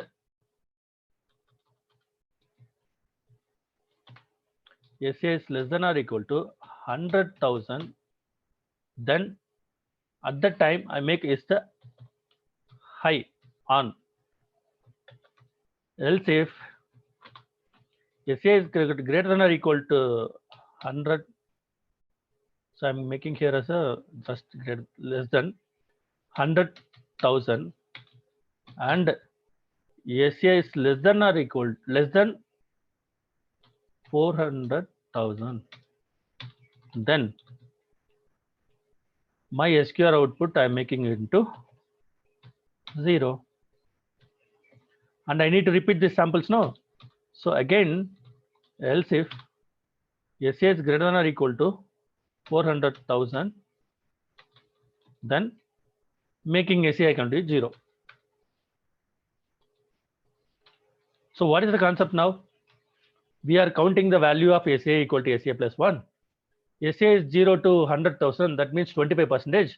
I'm making a square output will be the on. It's high. Okay, high means what? On. Clear? 100,000 to 400,000. So SQR out is will be 0. And greater than 400,000, again I'm making SA equal to 0. So that means repeating. Okay.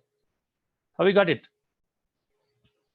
So now this also we will check in the simulation whether we are getting the 25% on time. Any doubts? Okay, 25% is 100,000. Correct. Good. So now we'll see the simulation. Simulate behavioral model.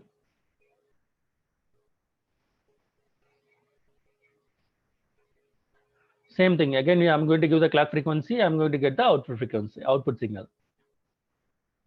So the simulation window will open.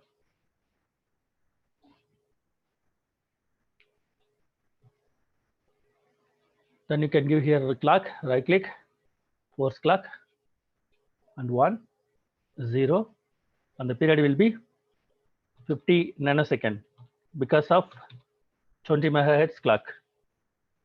1 by F is equal to T as a standard formula where we come up through. Then I just run the simulation. So and then I'm zooming. See the on time.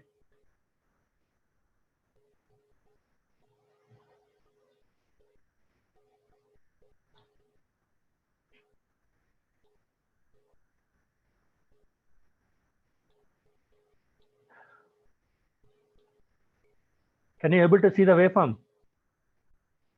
Yes, sir, it is visible. Okay. See the 25% on time and rest of the time will be off time. So keep on, the signals will come. So this is the same way we can use the controlling the duty cycle. So now in the by calculating the values, I have given the constant formula here, no constant value here. No, instead of that, you can declare one variable, and if you use means if you change the variable, then automatically duty cycle will change. That also I will show you. Okay. So before that, this can you able to understand? No, just we are controlling the finding the total time number of samples. From that, 25% of samples we are getting. From that, only 25% we are making on high, signal high. Rest of the time we are making into off. Got it? This is the way of writing this one. So now I'm going to change this the variable one, not constant one. I'm going to change this as a variable one, because every time I can't able to give the set the value and again I can run the program. It is quite difficult. So how to change here? Declare one variable. Okay. Okay. So I'm going to declare the one variable signal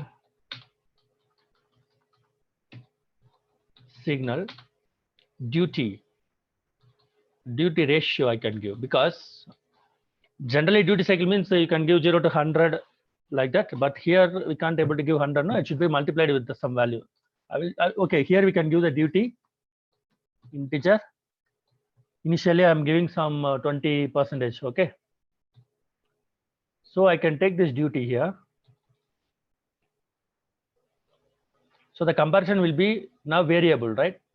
So my last initial value 0 is same, and the final value 400,000 will be same. These two values only we need to modify. So duty is 100,000 means we can say it's a 25%. So now I can take duty ratio, not duty ratio, duty gain. I can give some value. Ascend equal to. See, anyone tell me? For 100% duty cycle, the value will be 400,000. Then what is the duty for 1% of duty cycle? What is the value? Simple mango mathematics only. 1 mango 2 rupees, 2 mango how many rupees? Cross multiplication. Okay. The 400,000 means it's a 100%. Then what is the value for 1%? Tell me anyone. 4. Okay. So how we have to find out? Simply 400,000 divided by 100. So 4,000.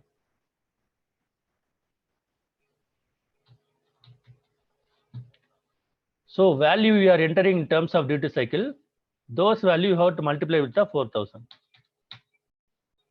That's it. So this duty gain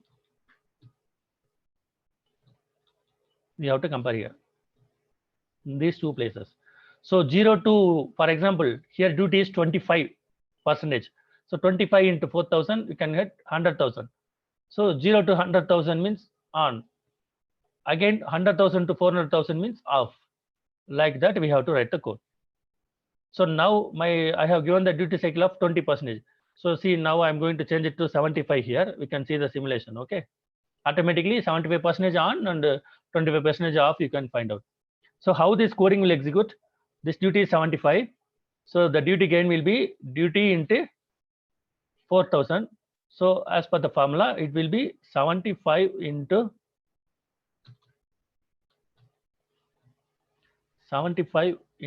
4,000. So around 300K. So 0 to 300K, the square pulse will be on. And then for 300K to 400K, the square pulse will be off. That's it. So we'll see the simulation whether we are getting the 75% on time or not. Already one simulation is open, so I need to close it. And also it is showing the error because I have used one another value called the duty gain, but that is not declared now. So I can copy this duty gain and declare here. Initial value I can give 0. So here I have give directly the initial value 75 because I'm going to see the simulation with the 75% of on time only. So the duty gain will be duty into 4,000. So these are same only. Additionally, with the variable we can get it here. Sometimes your PI controller will give the duty output. That duty output you can call here simply. If you can do the closed loop means your PI controller will give the duty cycle. That duty cycle we can give it here for control the simple boost converter or buck converter, simple DC to DC converter. We can use this kind of programs. Okay. At the time, the duty will be coming from the input. Okay, let me explain. I will open one boost converter program and I will explain you later. But basic things you just see here now. So now I'm going to see the simulation one more time.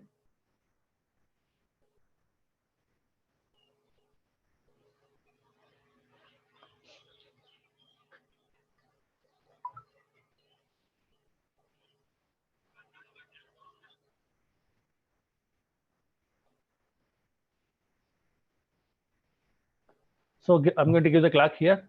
Right click, force clock. The leading edge value will be 1. Leading edge means high, and trailing edge value will be 0. And then the period will be 50 nanosecond, 50 ns. Apply and OK. So now this value, what it is, duty will be 75 now. So I can run the simulation. I can show you. See the on time.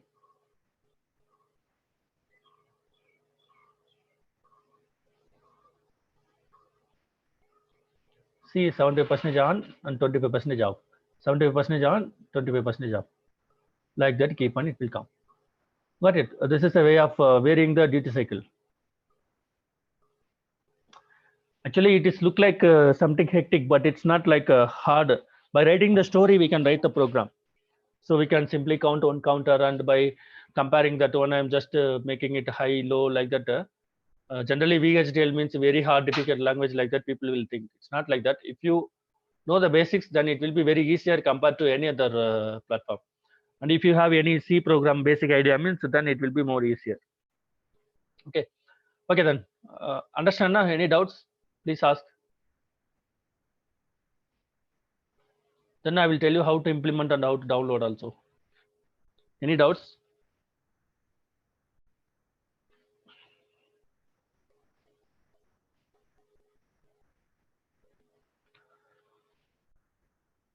Which is the software you are used to for simulation? Actually, two softwares are there, sir. Model Sim software and iSim software. If you install the IAC software, it will the package. This is a package. No need to additionally install any other software. So this is the IAC software. If you install the Xilinx IAC software, that software itself come with programming software, simulation software, and downloading software. Altogether, it's come with the package. But some private tools are there, like Model Sim Simulator also there. If you go with the Model Sim Simulator, it will be more advanced than this. You can able to visible the sinusoidal signal and the ramp signal also.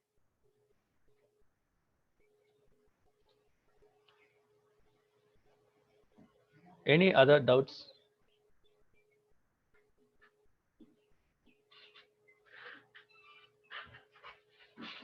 Okay, you can proceed further.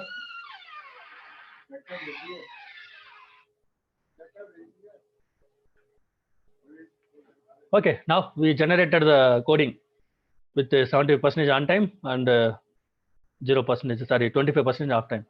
This code I need to download to my FPGA kit. That I will show you. Okay.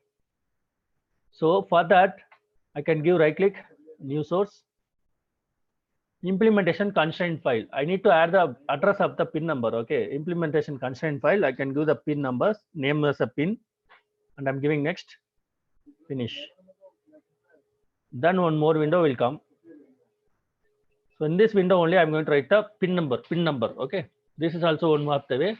Simply we can click the clock and SQR out, these two only. So clock I'm taking CLK. So I'm giving it to the pin number. This is the way of writing the pin configuration. Okay. Net, the pin name clock, location equal to, we need to give the location here. I will tell you how to give. So I just give it blank. Actually, we are using the FPGA board. Then you can, which FPGA board you are going to use, that FPGA board you can read the manual. There they have mentioned the pin number. So my board has the clock pin number of P85. So I just given. And then one more pin number I need to give for the output, SQR out 50. Okay. Sorry. Here I need to paste.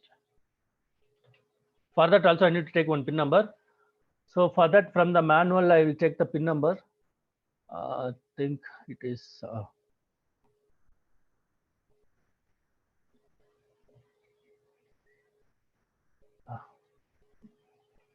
I'll take from the schematic diagram. Sometimes in the manual directly you can get the clock pin number, everything. I can take the pin numbers from schematic diagram generally.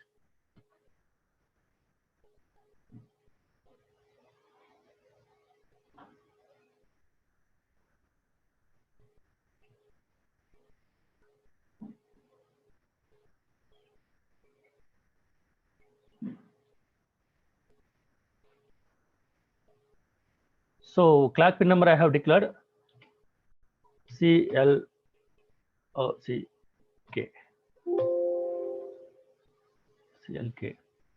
See the CLK, the clock pin number is connected to 85, and I'm going to take one LED. So LED number is P81. So these detail available in the manual of the supplier of the board. Okay, manual in the supplier of the board. Okay, so P81. So the square output I just going to see in on LED. So that I have taken this one. Okay. So after that, what I have to do here, I just double click, and then there is option called generate programming file. Okay.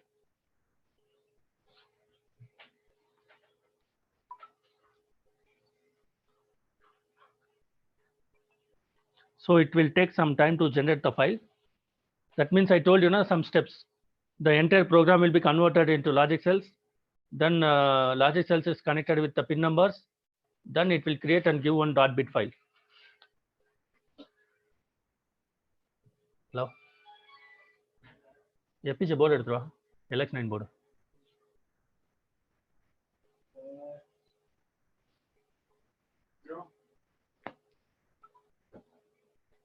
So synthesis completed successfully here.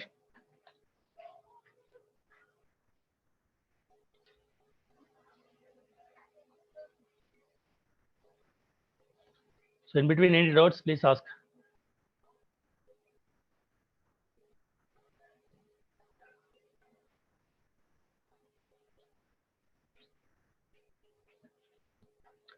And one more thing, now we have generated the 50 Hz signal, no? But generally 50 Hz signal, if I am sending to LED means the glowing we can't able to identify, because means visible frequency, our generally the person's visible frequency around 16 Hz, I think. So now I'm going to change the frequency, okay?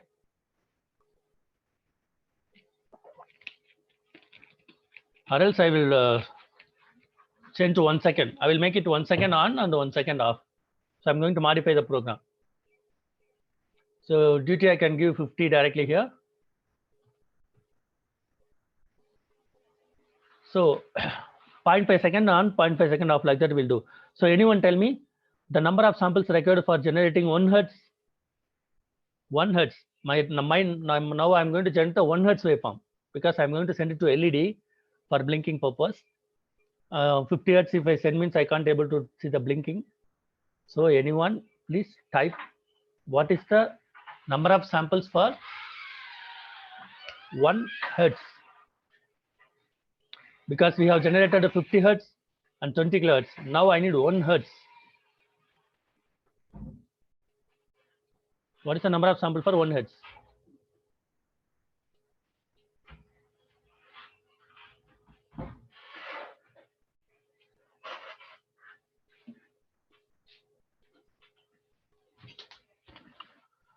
You please type it. What is the number of samples for 1 Hz?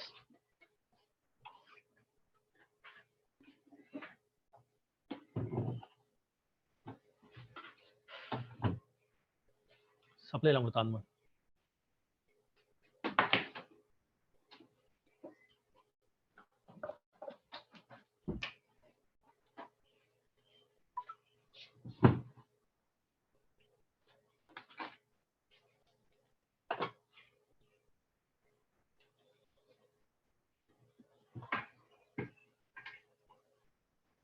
What is the time? What is the number of samples for 1 Hz?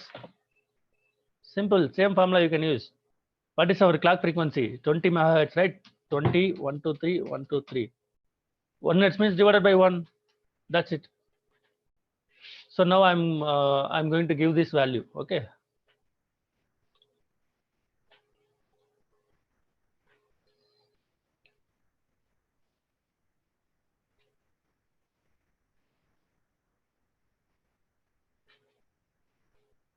So now from this value, I need to make it divided by 2. Sorry, divided by 100 for finding 1% duty cycle. So this is the value. Duty gain. Okay. So the total value will be 1 to 20 mega value. So it's counting from 0 to 200 kilo of duty. Okay. 20 mega divided by 1000 I can put. So I'm getting 200 kilo. Is that correct or what?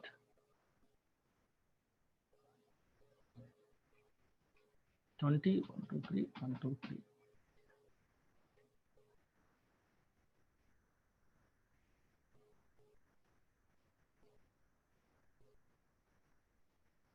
One, two, three.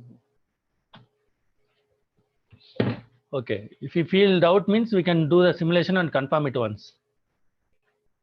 So 20 mega is the maximum value. Okay, divided by 100 only, no? Correct. So this is the duty gain. 200 kilo is the duty gain. So I will make one time simulation. Mobile zoom app open பண்ணி அந்த meeting ID ஒன்று காமிச்சலாம் அதில் link பண்ணிக்க அந்த எபிஜே board அப்படியே video காட்டி விட்டுரும் program load பண்ணி எல்இடி லிங்க் ஆகும்ல அதை காட்டி விட்டுரும். So one more time I'm just checking, right click, force clock, and leading edge value will be 1, trailing edge value will be 0. இதில் ஜாயின் பண்ணு 50 NS.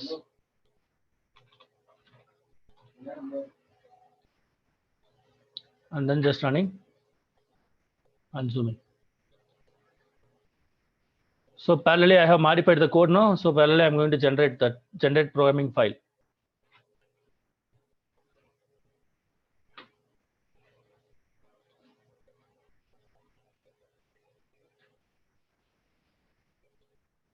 See, around 500 milliseconds, it is changing its states. So 1000 milliseconds means 1 second, right?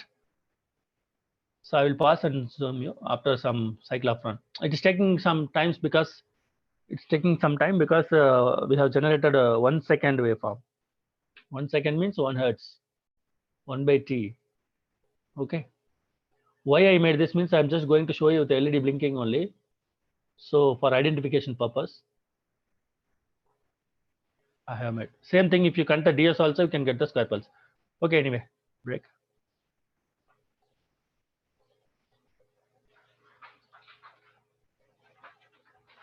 See, 500 milliseconds on and again 500 milliseconds off. 500 milliseconds on, 500 milliseconds off. Keep on, it will come. Okay. So our logic will be okay. So once the file will generated, then we can load it into the computer. So any doubts, please ask. Okay.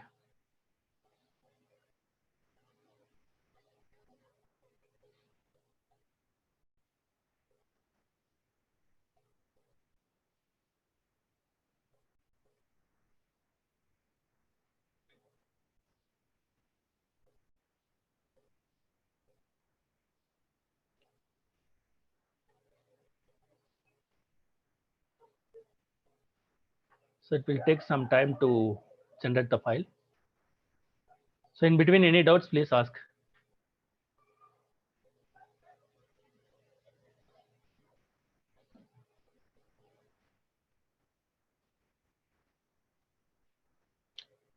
So now it is doing place and routing because now we have given the more value, no? So register it is taking time, but it's not an issue. My system is little bit slow. And one more thing, in DSP, everything is inbuilt, no, in DSP process. So it is file generating time will be very fast, but in FPGA, it is creating the entire logic system so that it is taking a little bit time.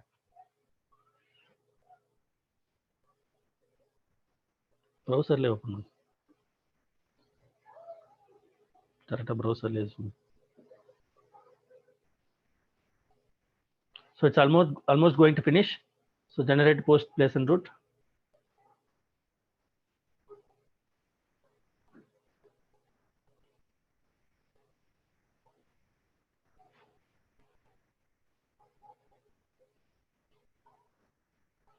Tower ஒழுங்கா இருக்காதுல்ல?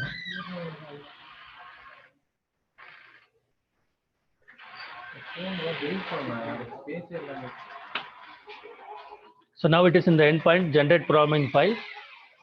So once if it is generated, then there is a 3-step only downloading the kit. So now I have connected the kit. So camera open பண்ணி எடுத்து காட்டிடுமா? So I will open in the camera and I will show you.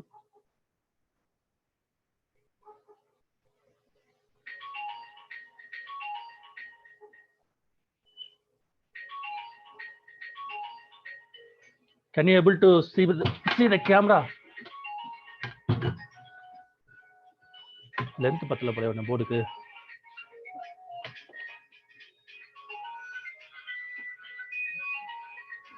போர்டுக்கு length பத்தலன்னு நினைக்கிறேன். Power card length இருந்தாரு.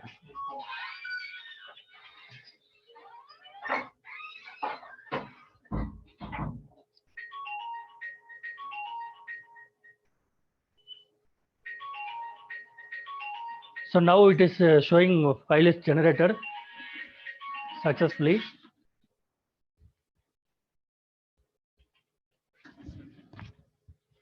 After that, I have to connect the FPGA port and USB cable in my computer. So now I have connected.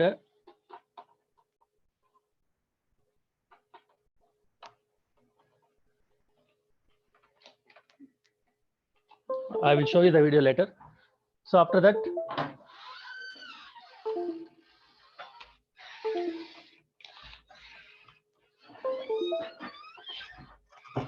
so if I connect that, then the driver already everything is installed. Okay, so you can able to get it here. So after that, configure target device. You have to double click and open the configure target device. So now we have written the code and simulated verification, verified the simulation. Then we can go for the, assign the pin numbers for the clock and input and output. Now I'm going to download into the kit. So if I give the configure target device, then there will be one window will open that is called ISC impact. Okay. Now I will show you the FPGA board. So this is the board I have connected with the USB cable. So here is the USB cable. Here is the USB cable. Okay. And then here is the LED. So I assigned one pin LED only. After downloading the program, you can able to see the waveforms here. Sorry, LED glowing here. So now one USB cable I have taken and connected in the programming points. Okay.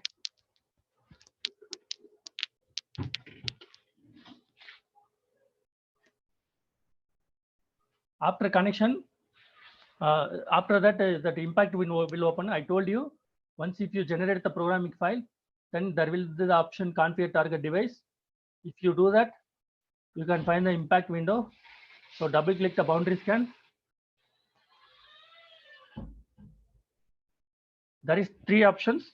One is identify the board, and second one is select the file, and third one is download the code. So for identification of the board, I have to give here right click and initialize chain. If I give right click and initialize chain, there are 2 devices will detect, not 2, 3 also. So this one is SPI BPI, this is FPGA IC, this is EEPROM IC. So we are going to download the program to the FPGA IC only. So it is asking the file. So my computer F 2023.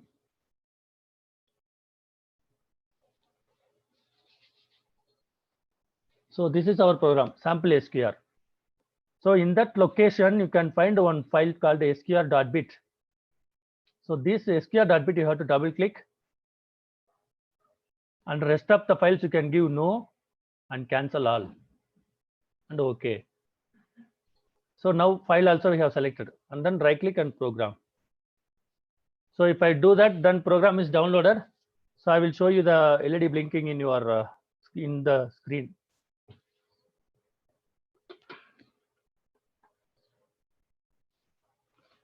You can see now when LED is blinking. Can you able to see that here?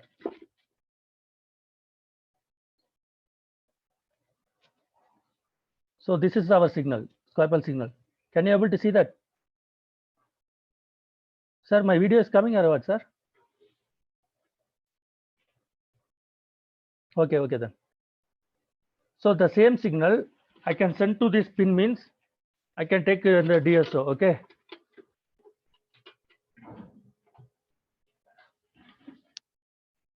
So this is the way of writing the code and then downloading into the FPGA kit.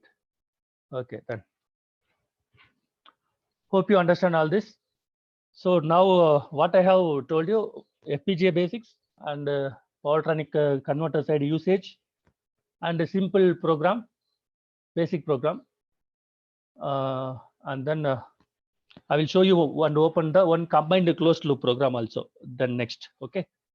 Because in the video you have seen now that the boost converter open loop and closed loop program. That program I will open and I will explain you how I created the program. Okay, got it. So I will open the code. So this is very simple code. We just write, you know, in the changing the duty cycle, just generating the square pulse, basic square pulse. But this is not sufficient for us. But our startup, we have to start up with this basic codings. So after that, what I will do now, I will open and show you the one program for boost converter, open loop and closed loop together. Okay. Then you know how I have written the program. You can able to understand easily. See, many programs are there. Simply one by one program I will write, and all together I will merge in the main program. That is my way of writing. Otherwise, it's very difficult to debug also. Like in the MATLAB, you will use subsystems and all. No, so like that. In the buck boost converter video, have you seen what the FPGA board is done? The basic one is selection of open loop or closed loop, and then incrementing and decrementing the duty cycle, and then setting the voltage. For that, we need one program that is called switch reading program. I have read two switches are there, no? So I have used the two switches. One is for incrementing and another one is for decrementing. That will give the reference value. Okay, that is one type, one program. Two up-down switches are there. I have to incorporate for selection of open loop, closed loop, as well as incrementing the duty cycle and then incrementing the reference voltage if it is in closed loop. Okay. Then LCD display coding also there. So this is the LCD display coding. So separately, I will write to an LCD display program and then I will merge in my main program. Okay. In the LCD display only, we are observed all those things like actual voltage, reference voltage, duty cycle. If I am changing the duty cycle, whether it is changing or not, how can I understand? By seeing the LCD display only. So for that LCD display also one program is there. And then here is the PWM generation program. See the code, simple.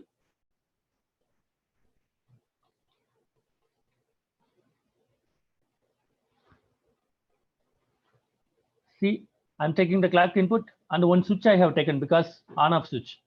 And then amp is nothing but the duty cycle is in integer, and then PWM is the out HDD logic vector. I created one carrier, triangular carrier. So this is the logic for generating the triangular carrier. After that, I just compare with the amplitude with the carrier. Then I'm generating the PWM1 and PWM0. So many things are there. We can go directly by using the ramp signal, but here I have used a triangular carrier. And then if the input will come in this particular block, one duty cycle will come in this particular block, then it will give the PWM output. So this program is for the generation of PWM generation. Okay. And then one analog to digital interface also, because actual voltage we are sensing, no, how much voltage is coming. In the video, demonstration video, have you seen that the boost converter? Okay. There actual video also, actual voltage also we are sensing. And one of you asked the PI algorithm. No, here is the PI algorithm. So PI algorithm is nothing. Simply I can take two things as an input, speed and feedback. Don't get confused. This code is made for the speed control, but same code I can use it for voltage control also, because only the KPK values is going to change. Okay. So here error equal to speed minus feedback. That means reference minus actual. Consider this as reference minus actual. And then proportional value equal to error into KP. KP is proportional gain, which I have declared here itself. And then Ki equal to error into, and the integral value equal to error into Ki. So integration I will do by repeated addition. This is the logic here. So integration I have to do with repeated addition. And then here is the saturation. Because we need to give saturation limit, no, otherwise it will go more than the duty cycle or more than the sometimes in case of sinusoidal pendulum technique, it will go to over-modulation trick. So that saturation also I have given. So this is the PI controller, and I have used a few average, that is for displaying purpose. So separately I will write the different code, and then finally all together I will port map here.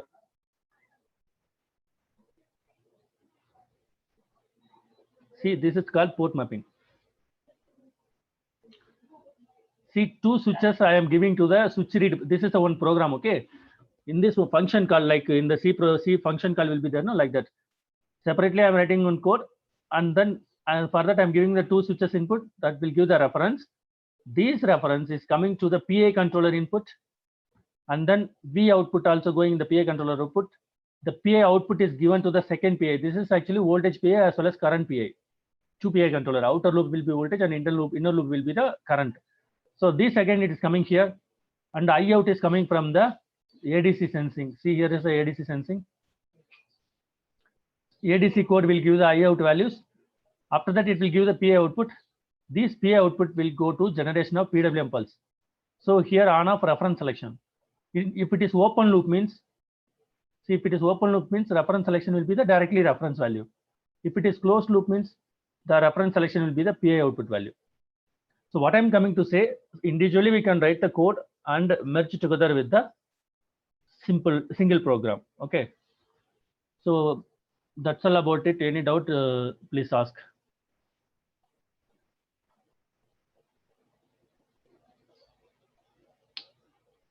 Sir, that's all about my presentation, sir. Any doubts means we'll have the discussion now.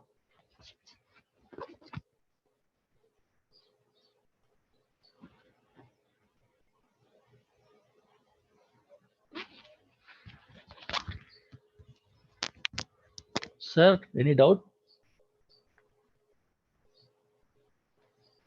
Any discussions?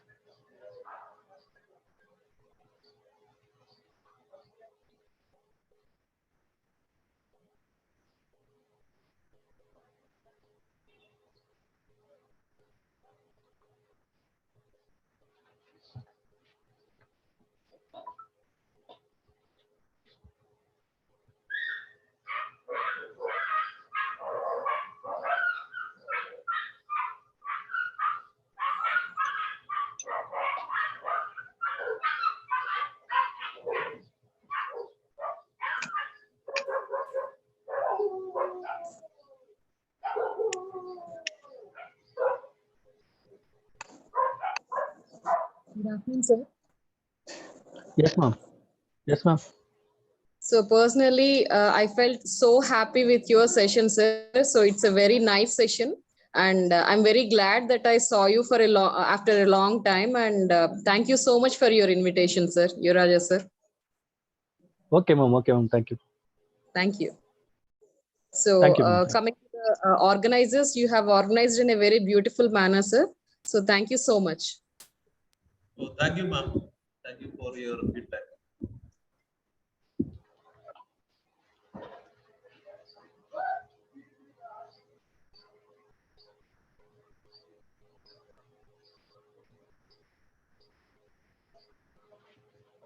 Okay, anything else to discuss? Any doubts? I'll end up the session.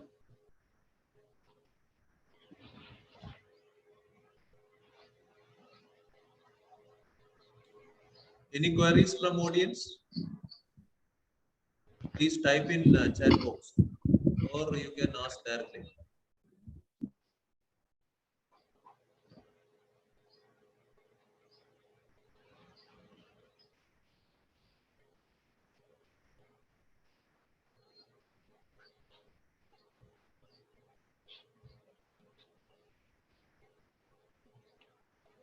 So one of you asked, okay, how clock input pin configured? Actually, in the FPGA board, there is a crystal oscillator. So we will place one crystal oscillator. Generally, for generating the clock and all, we need some oscillators, no? So while making the PCB itself, we'll click on crystal oscillator. That oscillator will give the 20 megahertz clock frequency. That is connected to the one pin in the UCF. So here it is, the UCF file. I can give the clock period, clock pin number P85, because that clock pin is connected to the P85th pin of the FPGA IC. So those details will be getting from the manual. So the crystal oscillator is connected to the P85th pin of the FPGA board. So while doing the program, I can use that pin number straight away. So for that, there is option called right-click new source. You can find implementation constraint file. So in this file only, you have to write the pin numbers. So this is the pin number for the buck boost converter program. This boost converter program, sorry. So here I'm using the PWM pin number, clock pin number, and these are the LCD selections pin numbers like that. So there is a new source called user constraint file. There only we have to declare the pin numbers, sir. Yeah, can you elaborate on port mapping? Yeah, one more time I will elaborate it.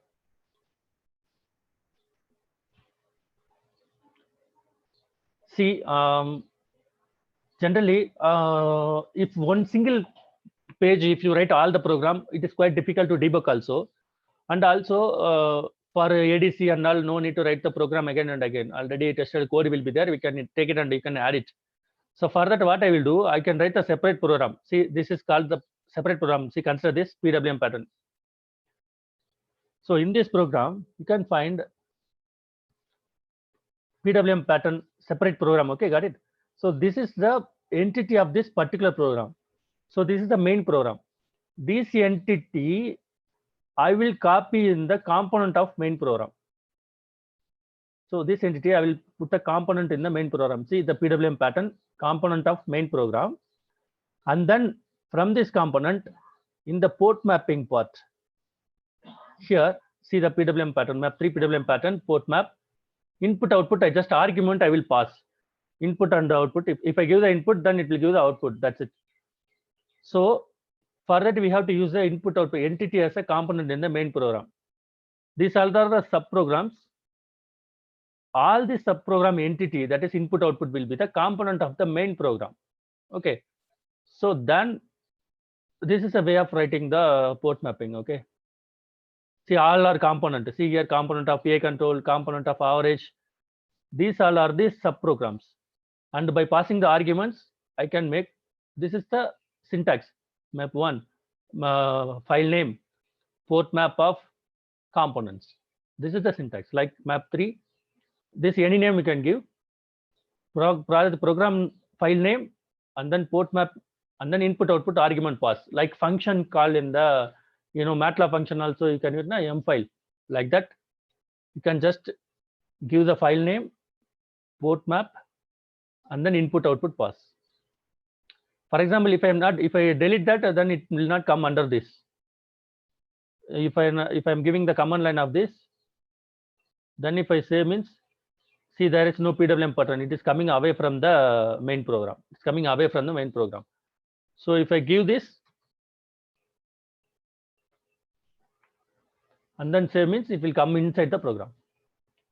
So simple small programs I can write all together called in the main program. Okay, this is the meaning of port mapping. Any other procedure? Any other doubts?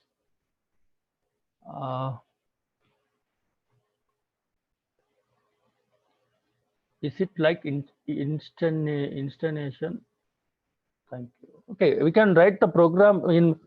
Actually, while developing the project itself, sometimes it asks the pin numbers, but better we can write it manually, because after sometimes we know some other IO line. After sometimes we came to know, okay, we know more IO lines like that.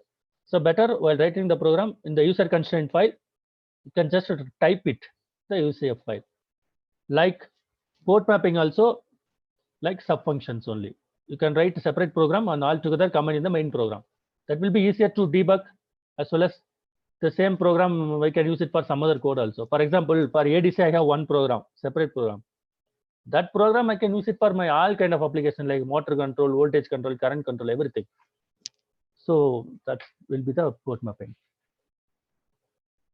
Okay, that time how do we give in case of synchronous buck converter? If that required two pulses, is that synchronous buck converter will be 2 pulse or single pulse, sir? 2 pulse, right? Yeah. Then I have the formula. Simply we have the equations, not equation. I will write it. You see. I will show you the dead time program also.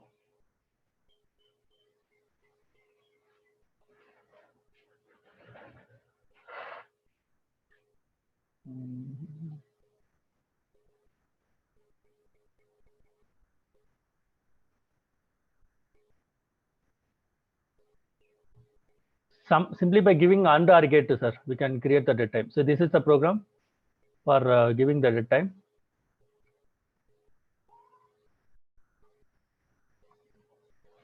See, 1 pulse I am generating. This is my input pulse.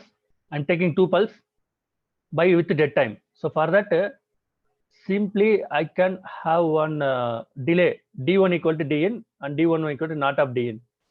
That is by using delay and NOT gate, I can able to generate the dead time.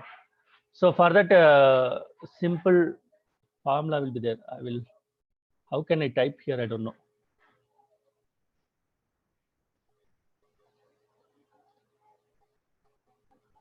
So PWM1,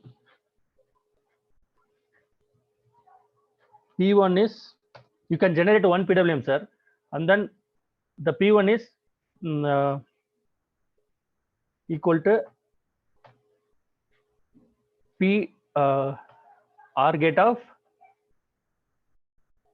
P delay. So your delay time will be this is first pulse. For consider this is the first pulse. P2 is equal to NOT gate of P and OR gate of NOT gate of P delay. If you use this in MATLAB as well as program, you can get the dead time. You can create one pulse that is called P. That pulse as well as delayed pulse, you can make OR gate, you can get P1. And then the P will be not of inverted P and delayed inverted P. You both you can make one OR gate, you can get the delay time, sir. Anyway, sir, I will mail you the dead time logic in the MATLAB. Okay, I'll mail you, sir. You contact me, sir, Ashwin, sir. So it was a nice session, organized by the HOD. So thank you very much, sir, for the organizers, and Yuvara, sir. It is an excellent session for who are working in power electronics and renewable energies. Thank you very much. Thank you, sir. Thank you. Thank you. Thank you. So any other feedbacks?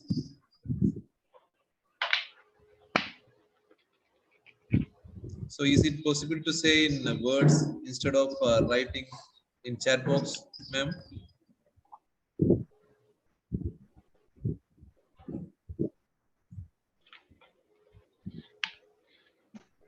Good afternoon, sir. It is very excellent and useful session. It is somewhat like we are doing the thing in VHDL. It was very good session, sir. Thank you. Thank you. Thank you. If you have any doubt while developing your software or program, you can contact me anytime. My number is 97. So can you type in that chat box? Yes, sir. 9791560016. Directly contact me. I can support you.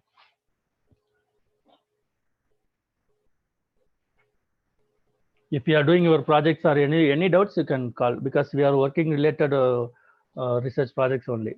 So anything you can contact us.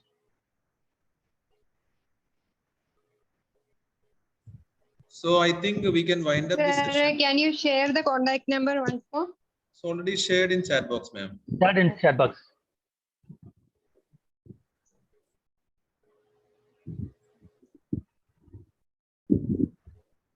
Any other queries?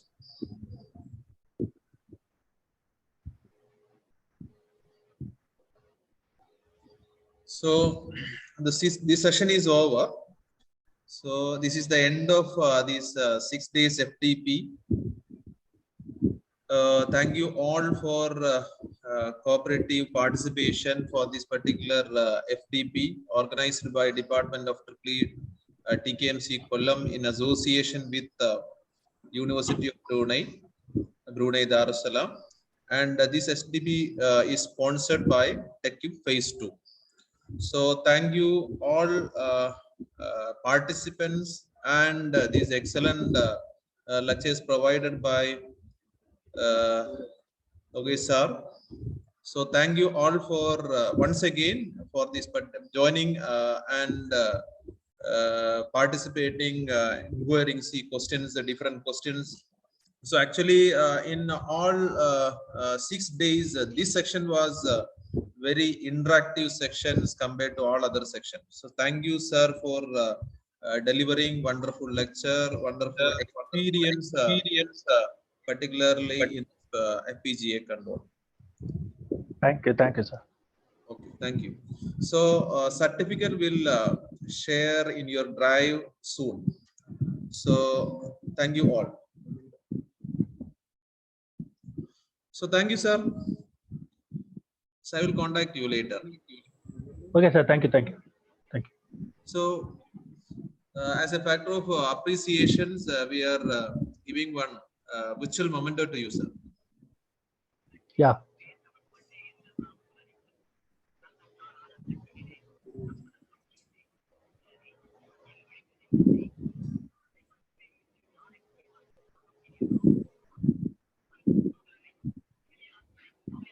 Thank you, sir. Thank you so much. Thank you.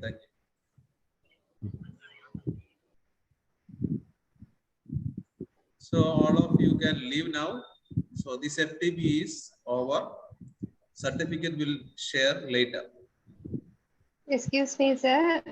Sir, can we get the recorded video, sir? Yes, Is there surely. any provision for? Surely we will Okay. provide that link also to your Okay, sir. drive. Okay, sir. Thank you, sir. Drive link share will share to you. Okay, sir. Okay. Thank you, sir. Okay. Thank you.